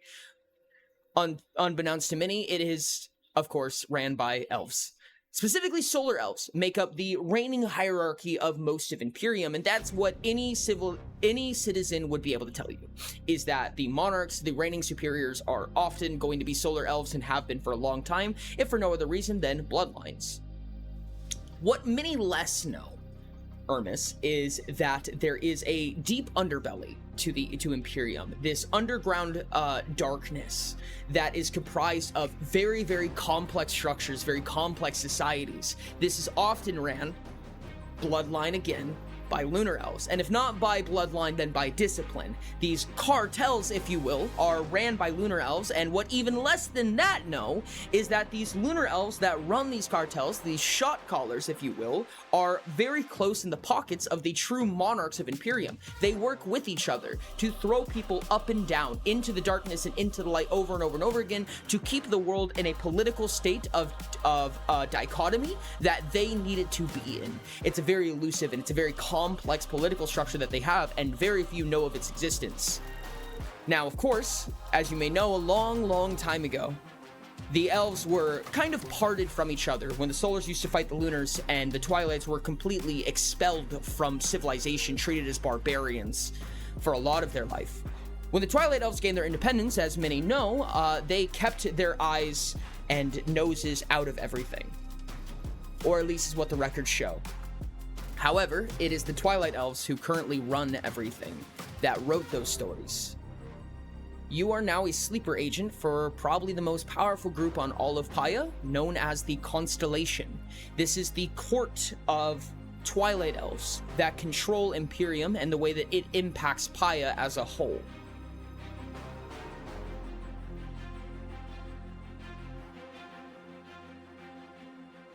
Your father looks down at you. Not looks down, but stands up, tall and straight, and looks level eye to eye with you and says, "Does any of this not make sense? If you have any questions, ask them now." No, sir. Your mother takes 2 fingers to the bottom of your chin, looks you left, looks you right, basically does a visual physical on you to make sure that you're healthy and stable. Nothing's gone wrong. You feel fine. You feel capable. Yes. Is there anything else you need from us? Nothing comes to mind. I have my weapons and I have my skills. Perfect. In that case, and suddenly the fog begins to dissipate, and you are, for the first time once more, awakening from this giant tomb that you find yourself in. And as you wake up in this giant stone sarcophagus, you look around and you notice hundreds of them. But of course, questions aren't really in your vocabulary when in front of an audience like this, so no questions come to mind. And in front of you, across the table, is the reigning Princess of Kaino. You've been kind of imbued in this time with a lot of knowledge about the political structure of the world, so you recognize this Princess of Kaino by her crest. Following her is someone named Vina Luvenis, which you don't know, but from a quick gesture and a quick elusive signal that you get from your parents, Vina and Ilaria, on the flip side right here, are both friends, to say the least. People that we know, people that we care about, people that know us well and recognize what our mission might be. Not to the structure and the level that you do, but to an amount that would matter. Enough that you could at least trust them within a finger's grasp. And immediately, these two, your parents, approach the counter and begin to make small talk about it. And as that happens, Ilaria looks at you and peers into your mind for a second and says, "How you feeling, kid?" A little tired, but otherwise okay. I could only imagine. How many times do you do this? Is this your first time?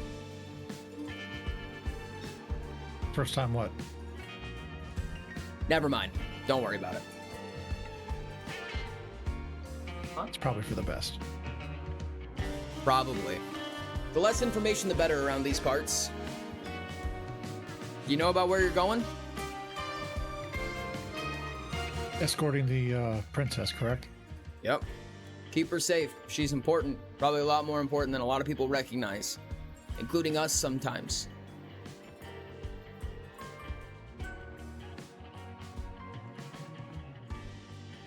Sometimes.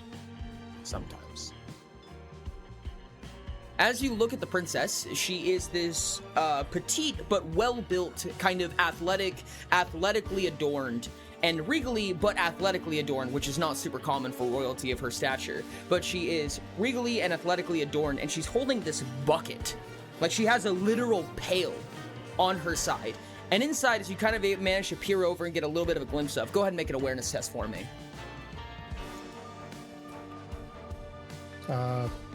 I don't have permission, so I can't pull anything out of the bag. Oh, my apologies. Let me go ahead and promote you. Okay.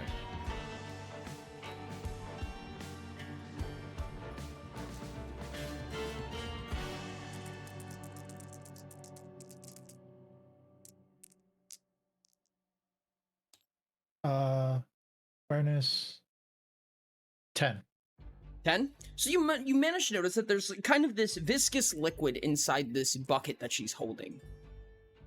And before you're able to ask any questions, you hear her pipe up and make this mention of pond as she kind of punches Vina, and Vina playfully punches back, and they begin to almost flirt with each other for a second before you hear a vivid response of pond being this some kind of goop creature that she keeps with her. And before being able to even come up with any form of judgment or opinion about this, you recognize an emanating sense of power from this pail that she's holding. And your best judgment states that she doesn't really respect it in that fashion, the amount of power that you feel emanating from this bucket.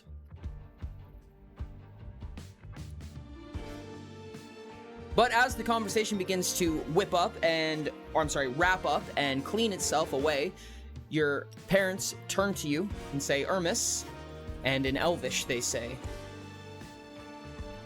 "The stars are bright. Last night, the moon makes me think of Korra." And to abbreviate what was just said, that means that you are to escort Cora as soon as possible. Confirmed. So a quick nod lets them know that you got it, and you feel as this almost like this seeping into your mind, you feel these deep violet tendrils kind of making their way into the crevices of your mind as you would struggle to ever depart from anything other than what they say. But without much resistance, they offer you to the staircase, which they will not be following you for.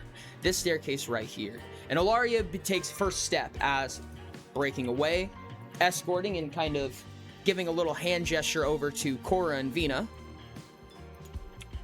And she looks at you.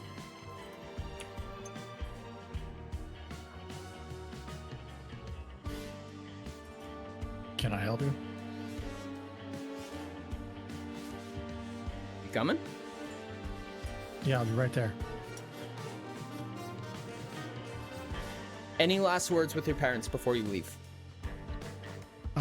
You mentioned something earlier.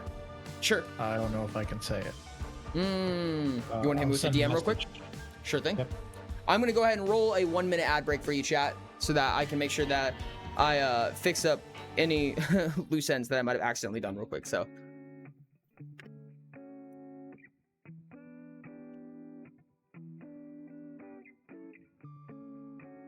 Thank you. Yes, you were correct about that, Frost.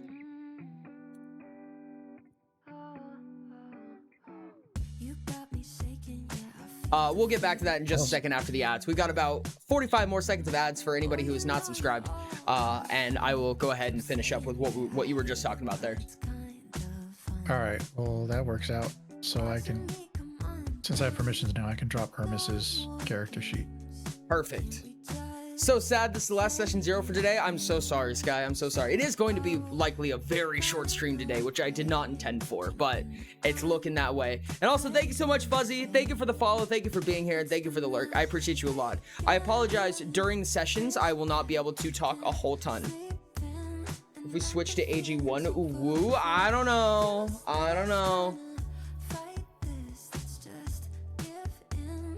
Why can we not get a third one? Reasons. Wouldn't you like to know the reasons, Sky? The Google Docs character sheet, the 1.08, has a few bugs that you can fix manually. Oh, really? But it does have the slots where you can put in custom skills. Is that only for species, or is it for talent trees as well? In the talent tree. Oh, wild. Okay, cool. That's something I will probably have to go over and ask everybody. It takes. Like That's soul cool. and stuff like that, you can select it. So I'm using that really one nice. right now. Honestly, that would be super helpful. If you were to look at my notes, it has the Shadow Step, the study of decoy in it. Mm-hmm. Study of stalker, prowler. Really cool, honestly. So, okay. Duly noted. I was able to just copy and paste that over. What happened, Fuzzy? What happened? On Kickstarter? Oh, apologies for the complete all redeems. Oh no. Oh no. This is terrible. 43 redeems is unfortunate, chat.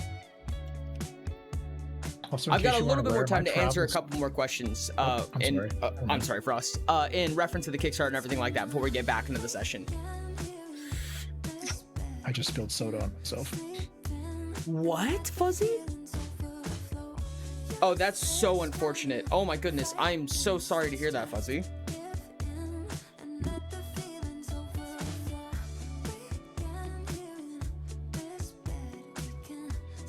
Well, if you want to continue that conversation at all, Fuzzy, you're free to shoot me a DM, either email, DM on Discord, anything like that. If you want to continue the conversation about that, you're free to reach out. All right, Frost, you feeling ready? Yes. Beautiful. All right.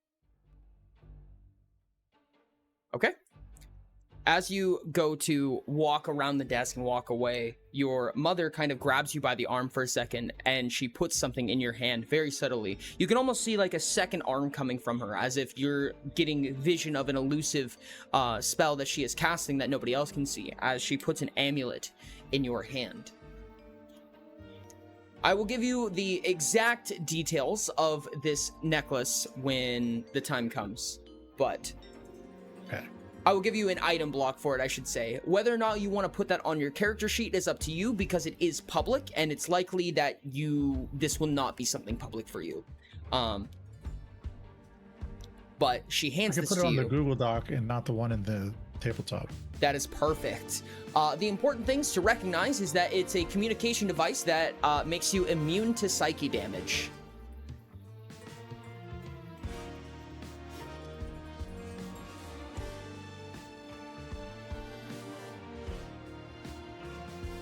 For all intents and purposes, it's one slot, and you don't need to know its value, because it's never leaving your grasp. Fair enough.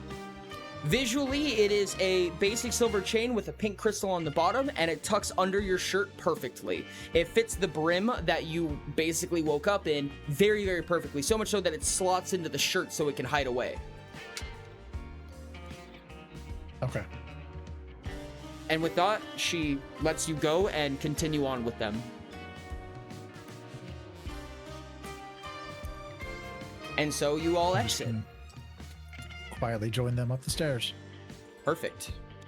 I did not mean to do that. You fly. You make your way up the Skill we haven't stairs. discovered yet. It's okay. It's okay. We'll get there at some point. You make your way up the stairs. And the floors of the grandest castle you could imagine slowly open and part themselves for your arrival, as the four of you go up into what is a marble, granite, and stone cathedral.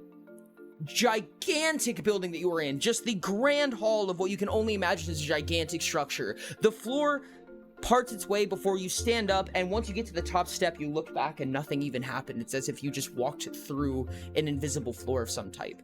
Even a quick tap of the foot checks to see that it is all real floor again, so how you made your way up here is honestly even elusive to you. These giant purple and red velvet carpets make their way up giant staircases leading back up to balconies somewhere you can only imagine. I mean, you can't even see the full beauty of the place around you. It is so large.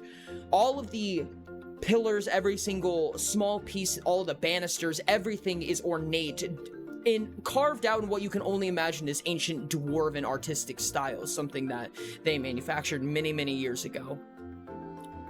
And these two gigantic doors open up to reveal the beating sun coming down at you, as like just the crease between the doors opens and widens before you see a roaring public in front of you, parted on the streets as a carriage is ready for you, all four of you to take seat and go away on these nice cobbled roads.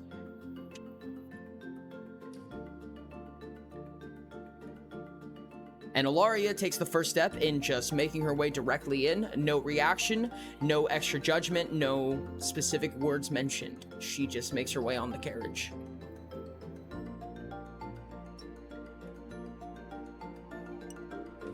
Cora and Venus slowly follow. And I am right behind them. Perfect. A seat seems to be reserved just for you, a non-communicative seat. Rather, one that is facing away from everybody else, but enough for you to listen and watch from behind. So you're kind of watching the party from a back angle, if that makes sense. Yes. Kind of. As the carriage makes its way away from the castle, you see the immense size of this giant cathedral, and as you look around at all the civilians around you that are parading and cheering and everything like that, they're cheering very lightly and calmly as you are in front of an extremely regal audience. You can only imagine that only some quite powerful folk are even allowed to be this close to the castle, truthfully. You can almost see, you can almost smell the hierarchy, the amount of information they're allowed to know, who they report to, who they get stepped on by.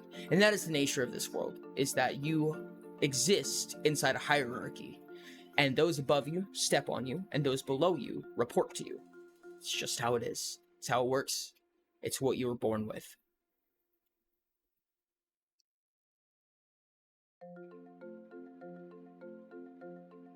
And after not too long, you breach these gigantic large gates that lead up against stone walls of Imperium. Huge, gigantic, nearly 50-foot stone barricades that surround this capital lead you out into what is a smaller city. And you keep going. About the next 2 hours of the trip, you see these smaller and smaller walls and these lower and lower income civilizations happening, as you see less elves, more dwarves, more beast creatures, more mutants, more all of these various things. As you watch, the social climate becomes very obvious, almost like a rancid odor in front of you. You recognize how things work, but it struggled not to kind of be tipped off a little bit. Almost a twisting sensation in your stomach that you are quick to repress. Until finally you make your way to the port town. The scent of fish and salt absolutely annihilates your senses, which are very keen, to be frank. And you make your way to the port, in which a Tibratan folk walks up with an anchor over his shoulder that seems to be chained to the ship. This huge Tibratan man, probably 8 to 9 feet tall, holding an entire boat anchor over his shoulder, walks up to you guys and he goes, "Are you ready to board? One private ship just for you four." And Ilaria kind of pats him on the cheek and just walks on. He goes, "Huh. You fine folk ready?" Let's do this. All right, that's the spirit. And as he gets you guys up, he pulls up the gangplank, rips it back in, and then takes the anchor, sets it on the boat, and it slowly begins to drift off. And you watch as he drops the sails, does all of the techniques, sets all the ropes, drops the sail, and this boat slowly begins to take its way out of port. It's not long before, after just sitting there awkwardly, everybody standing on the upper deck, that Cora kind of leans back and approaches you, almost like whistling, holding her bucket, doing like a little like jig with herself. And she's like, "So, go on missions like this often?" Only when I need to. No, I guess that makes sense, yeah. Have you been to a lot of places?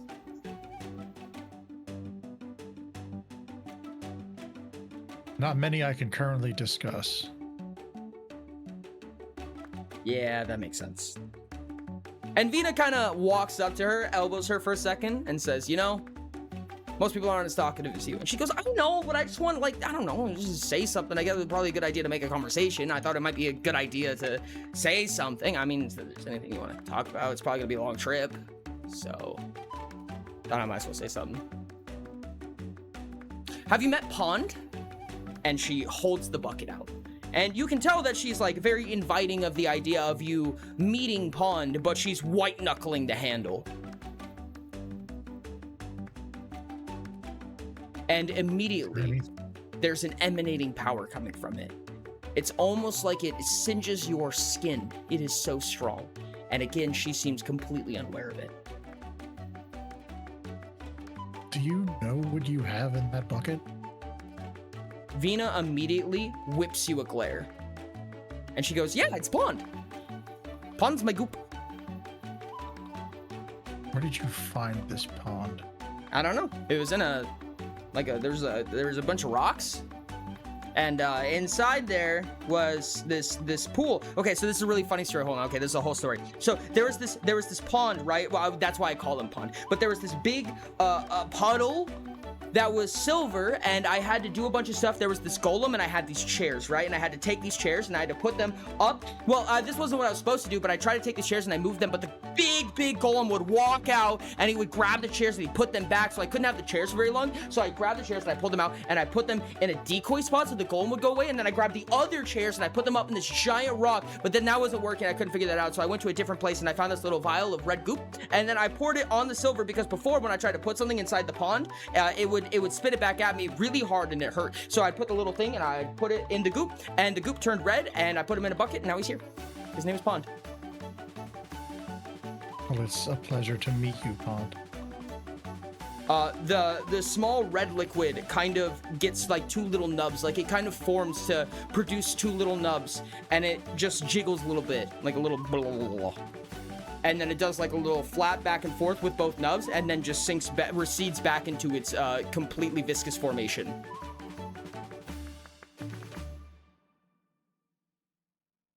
And Good talk. Cora kind of pats the top of it and says, that means he likes you. Well, I'm glad. Vina seems to be extremely rolls eyes, you know, just very like, oh, Cora. But every once in a while, he kind of whips you a very serious glare about that thing.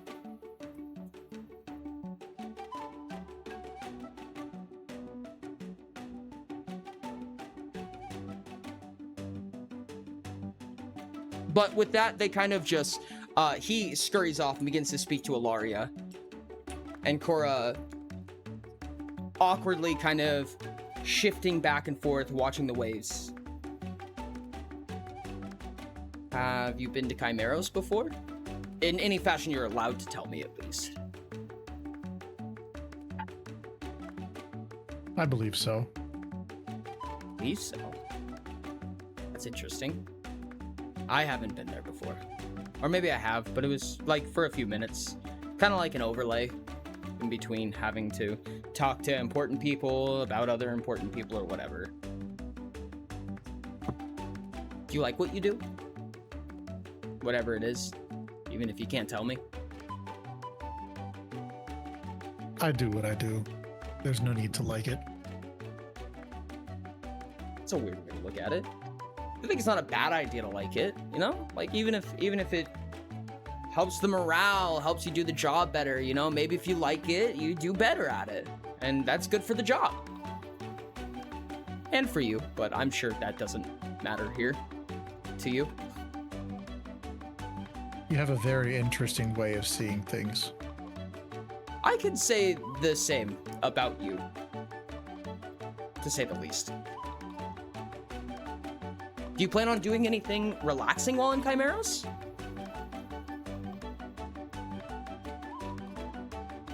I'm sorry, can you say that one more time? I didn't say anything yet. Okay.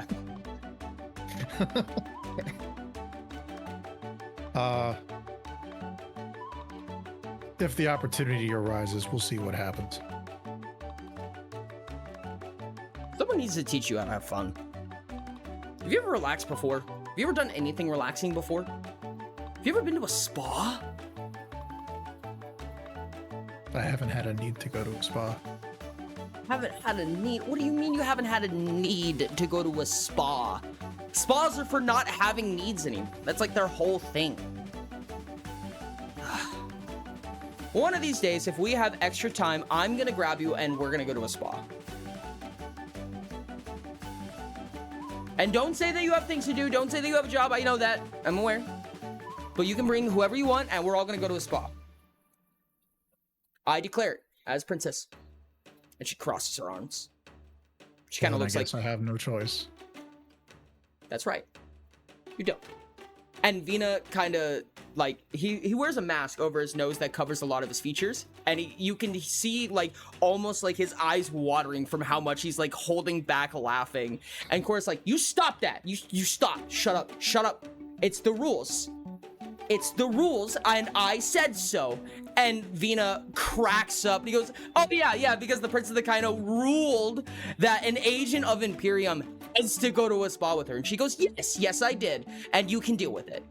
Because you're going to deal with it. And Vina goes, yes, I'm aware that I'm going to deal with it. She goes, yes, you are. And Vina kind of rolls his eyes and he goes, And he looks at you and he shakes his head and he goes, I'm sorry, man. I did my best. This is going to be interesting.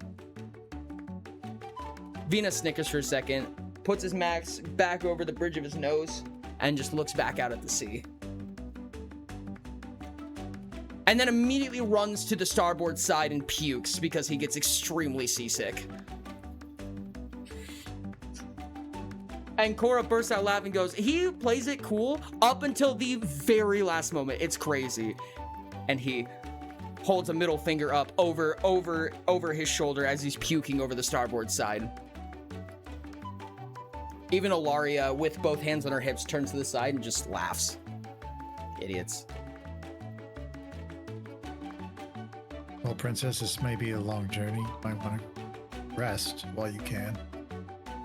He goes, I mean, I don't... Yeah, I should. I'm gonna go take a nap. And Vina kind of picks up, takes a handkerchief, cleans himself off, puts his mask up and says, me too. And walks off into the lower deck where the quarters are. Alaria kind of pulls you aside and says, let me show you to yours as well. Oops, wrong one. And she kind of pulls you aside while Vina and Cora go off and do whatever they are doing in their own quarters. She kind of pulls you aside, takes you to the lower deck, kind of a different region. Like if you were to go down to the lower deck, they go forward, she goes behind into what is kind of a separate cabin quarters. Most importantly, inside, you see what is essentially a war room, a table with a giant parchment, maps, red pens, knives, daggers, swords, all kinds of weaponry coated across the walls. And she goes, is there anything you need to know about your mission? If there's anything important that you need to know, you need to ask me now.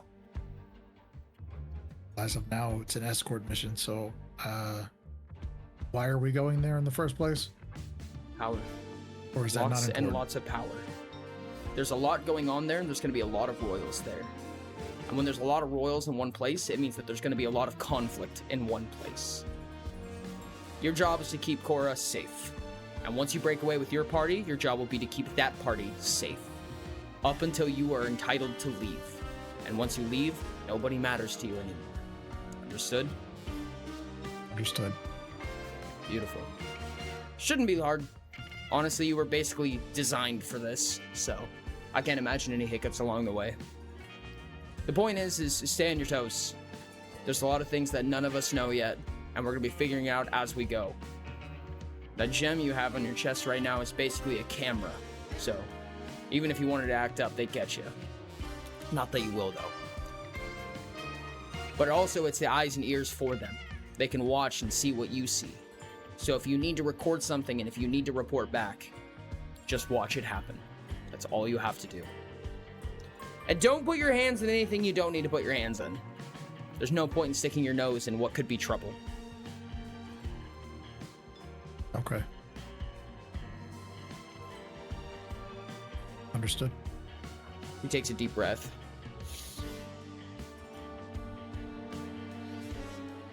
If you'd like to rest, you can. By the time you wake up, we should be there.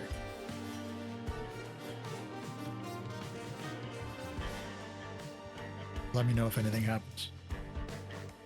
Absolutely.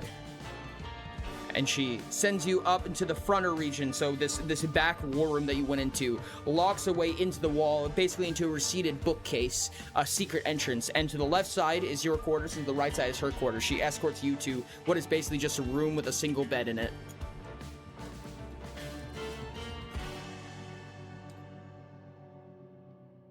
I apologize.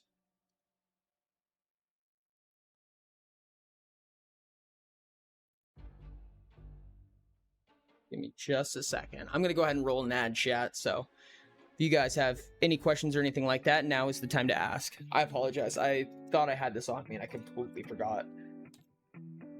Since there's an ad, I just wanted to point out my travel speed is a 10.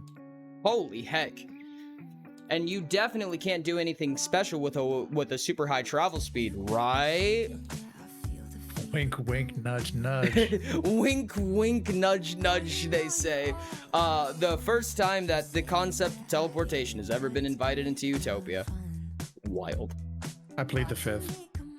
I fifth the plead. There's gonna be a lot of royals there, huh? I stare into the camera at you. No. I don't know what you're talking about, Dino. How do you spell Urmas' name? How do you spell Urmas' name? U-R-M-A-S. Basically the sounded out way. Yes. What teleportation? I didn't say anything about teleportation. I don't know what you're talking about, Sky. You must be making things up on your own. What happened so far? This is actually our second session. For recaps and things like that, I don't think it's going to do it a lot of justice if I were to say it on stream. But a lot of this is going to be posted on YouTube, and hopefully once it's on YouTube, it'll be moving to Spotify. My goal is to do Apple Music, Spotify, even SoundCloud, all the places that you could possibly listen to a podcast. We're going to try to have it on there and get this URMAN. We're going to try to get this up, and YouTube Music, yep, YouTube Music as well. Try to get it to all of those places so that people can actually come back and have a dedicated history of these sessions and how they've been going and all of that good stuff.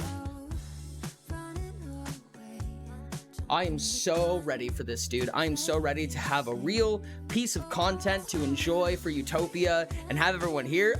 I'm fine. I'm fine. Don't even worry about it. I'm fine. Internally explodes. I'm fine. Internally explodes. Exactly. Okay. Looks like that is ads over. We can get into the funny oneies of continuing the session. So, you are inside your quarters. It kind of leads down through the staircase into this small lower deck.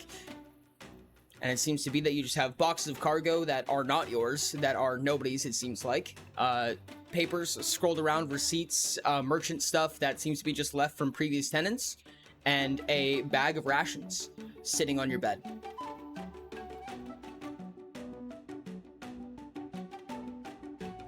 I am going to lay down.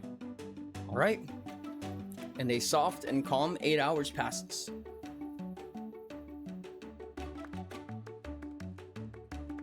The darkness seems to be very nice for you. It's very calming. And at the end of... yeah, I bet it does. And at the end of the 8 hours, you hear a light knock on your door. Yes. May I come in? Or not come in, just open the door. You could do both. You watch as Cora opens the door and walks just about 2 steps in, just basically puts her toes in and says, I made breakfast. There's not an oven here, so I kind of made one. But I cooked, and if you would like some, you are free to have some. You know, I may take you up on that offer. And she kind of claps a little bit, gets excited, and runs back as she kind of shows you what is essentially this flat ceramic plate that is painted in various colors and abstract designs. And as she picks it up, she holds this plate of food, this kind of like warm, not a dish that you recognize. It's surrounded in a large leaf. And it seems to be some kind of like egg and scramble and rice of some fashion. And she goes to hand it to you and she goes, it's a little bit cold, but I can fix that. And she puts it down and pulls this palette off of her hip. So she has this palette of paints, and she takes the paints and she strokes her brush in it and paints the air for a second. And you watch as the strokes of paint stay in the air for a second as this emanating warp happens, and she kind of just slashes the brush down towards the food, and you watch as this streak of flame exits her brush, touches the food, and it kind of just crisps a little bit. And it's warm. And she goes, here you go. And she packs her palette back up, puts it back on her hip.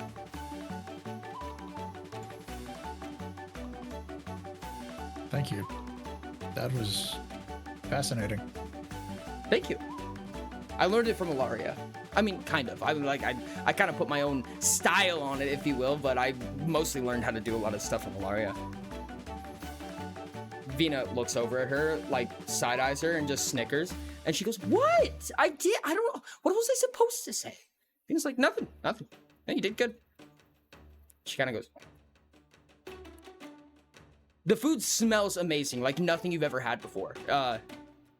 Which isn't saying much, but it's technically true. I was going to say for reasons. For reasons. I dig in. All right. Immediately you dig in. It is mesmerizing. Honestly, absolutely mesmerizing cooking. But it also tastes like a good way to a mission's objective, as you kind of try to convince yourself. Because that's all that matters. And as you are kind of finishing eating, you lay the leaf back on its little ceramic plate that it seems like she developed in some way, either designed or created. You hear, "Boarding! Port ahead!" from Ilaria. You two ready? As I'll ever be. Yeah, we can do this. We can do this. We got this. We got this. You're not scared. I'm scared. I'm not scared. You're scared. We're fine. Let's do this. And she like kind of storms out into the front deck.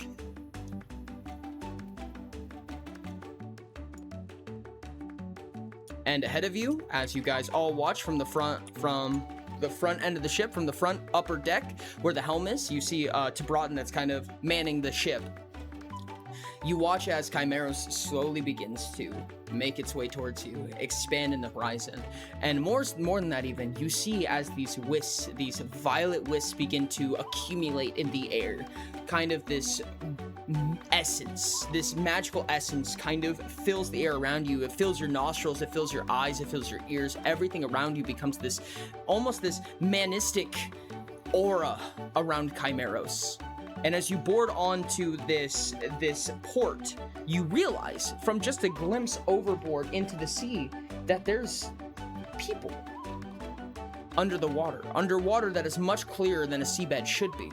There's people walking from shore just into the water as if nothing happened. They just disappear. And people doing the vice versa of just walking out of the ocean onto land. You immediately get the feeling this is a weird place, if nothing else. It's just kind of odd. But ultimately, Cora hops off, and Ilaria leads the way into Chimeros. And I will follow right behind them. Perfect. And with that, I'm happy to say, thank you so much for your session 0. Well, alrighty then. Much appreciated. This ended so much earlier than I meant for it to, but I guess that's not necessarily a bad thing. I really do appreciate you being here, Frost. Thank you so much. Well, thank you for having me, sir. Exciting! Oh my goodness, there's so much to do. There's so much to do. There's so much to go over, so much to do. We have 2 more sets of session 0s, so 2 more days, 2 more streams worth of session 0s, then we get into our first session 1.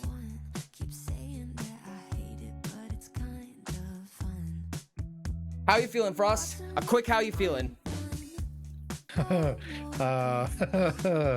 lot's going in my head right now. Oh, a lot goodness. that I can't say, and just a lot of what am I gonna do. Perfect. That's everything I've ever wanted to hear. That's what I wanted to hear. Are you confused? Fuck Are yeah. you confused yet? I am Perfect. While standing, it seems that my earbuds really like to just rip themselves out of my ears. I have learned that I have done a fucky wucky that I said I was going to do, and I have done it. I have done the fucky wucky, chat. I appreciate you, Frost. I'm gonna let you go.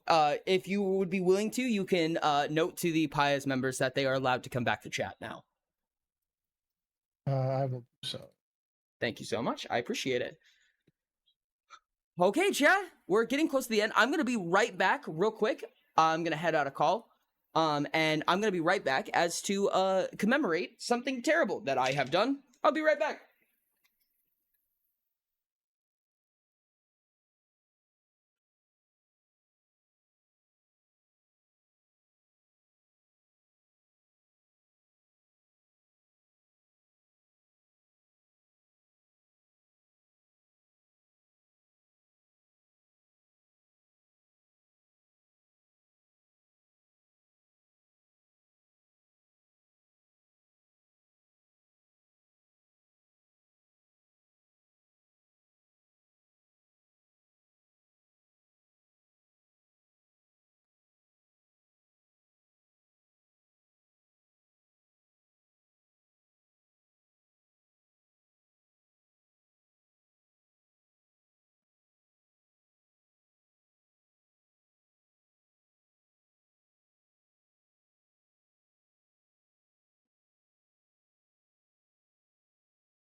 Why is my head a cube? Oh my goodness. Hello, how's it going? Welcome back to the actual Just Chat. Can you guys hear anything? It was just me, I think. Chat, I did something very stupid, and I am very excited to tell you. What did I do? Nothing bad. Nothing bad. However, I may have happened to accidentally, somewhat, maybe-ish, a little bit, forgot to press record. Okay, listen, so I have OBS open specifically, and it has, like, its entire layout. Like, there's an entire layout just for, specifically, this, and I said several times before this started that at some point I was going to forget to do that, and it was going to be a fucking nightmare because the layout is completely different. It has completely different audio channels. It is completely unfixable, essentially, once I do that, and I happened to forget to do that, so I did not press record on this, which means that the only footage that we have will be the VOD for this, which is not nearly as good, but it's what we have to work with. No, there'll be a VOD. There'll be a VOD. It'll be different. Alright, yeah. Yeah, for fuck's sake, indeed. Yes, for fuck's sake, I must say. I'm fine. Don't even worry about it.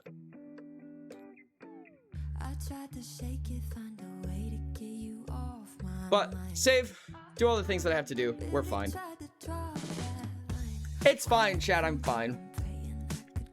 I'm so happy I actually have time for Blood on the Clock Tower. I love that so much. No, we have a VOD.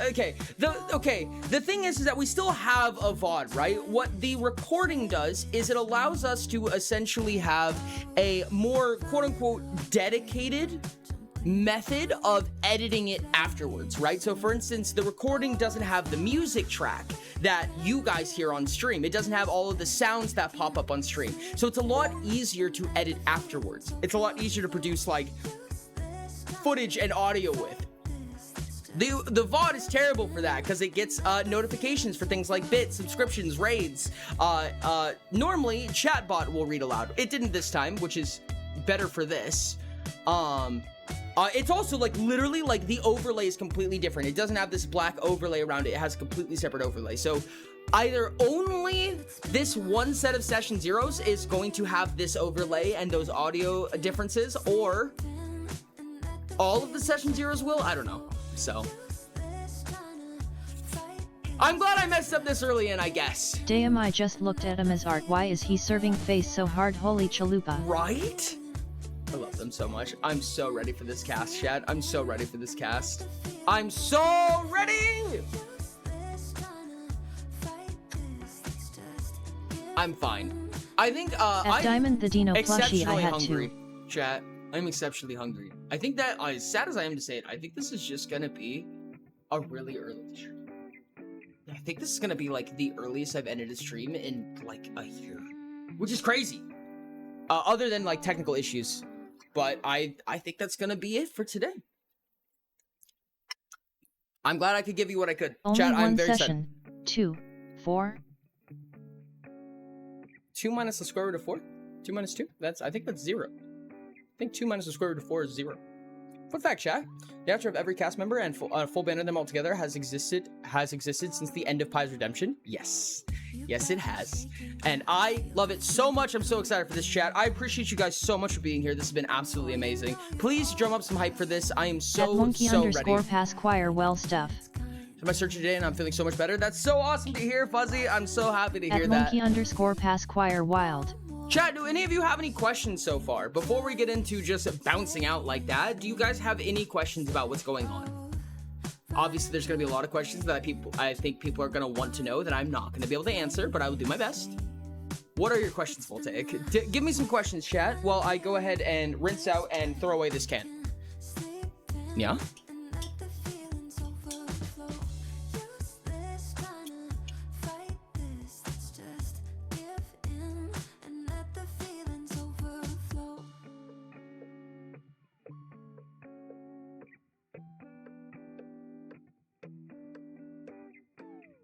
Tried to shake it, find a way to get you off my mind.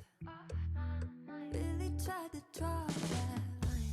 One look from you, I'm praying I could call you mine. Baby, you got my hands tied. What was Paya's redemption is actually a very, very interesting question.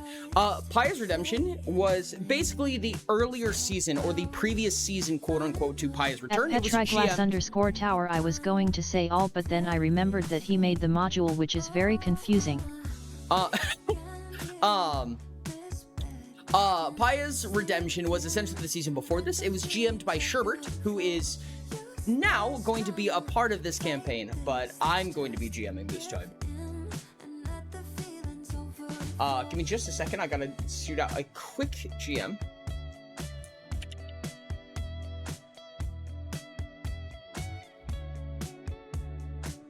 Go like that, and one more for like this. Boom. There we go. Beautiful. How long until a beep wizard happens? I don't really know what that means. How much of this is homebrew? Not very much. I mean, hopefully virtually none of it. Predominantly, it will be Utopia and the Adventurer's Guide. And for anyone who doesn't know what the Adventurer's Guide is, it is the intended first expansion of Utopia. It has been worked on stream many a time, and you can find Define the full homebrew, please. technical manuscript on Patreon right now. Homebrew would mean anything that you could not do in core Utopia. Anything that you would not be able to do with core Utopia rules. Anything that we have to introduce that is departing from the main rule set. So hopefully there will be virtually no homebrew other than like a handful of like flavor-based things, which even then wouldn't even be homebrew. So. And beep again. Okay, Ori, how did you make a sleeper agent mechanically? I'm so curious. That's an example. That's predominantly mostly a... No, wait, no, that is just possible, isn't it? Oh, fuck, that is possible, actually. I can't tell you! Anyways, what species is Urmas? It was never made clear. I mean, okay. I'm gonna let Frost answer that if he wants to. I'm not saying that it's secretive. I'm just going to make habit of not giving information about characters without their player being there. I like how it's a common thing for people to make modules for crafting from how much it sucked. For crafting in Utopia?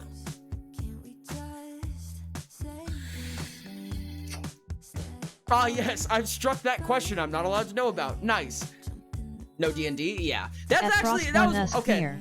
That was actually one of the biggest reasons. That was like one of the like catalysts for Utopia beginning, was wanting a crafting system in D&D. I wanted a crafting system in D&D, and then the Craftsman's Account of Valeria came out, which is a 117-page guide, which then blew up, got completely scrapped, and Utopia was made from scratch. Beep Wizard is a wizard that uses the art of Beep and causes whoever killed them to get the blessing of Beep. I mean, you probably could do that. I don't know what that means necessarily, but I'm sure it's possible, question mark?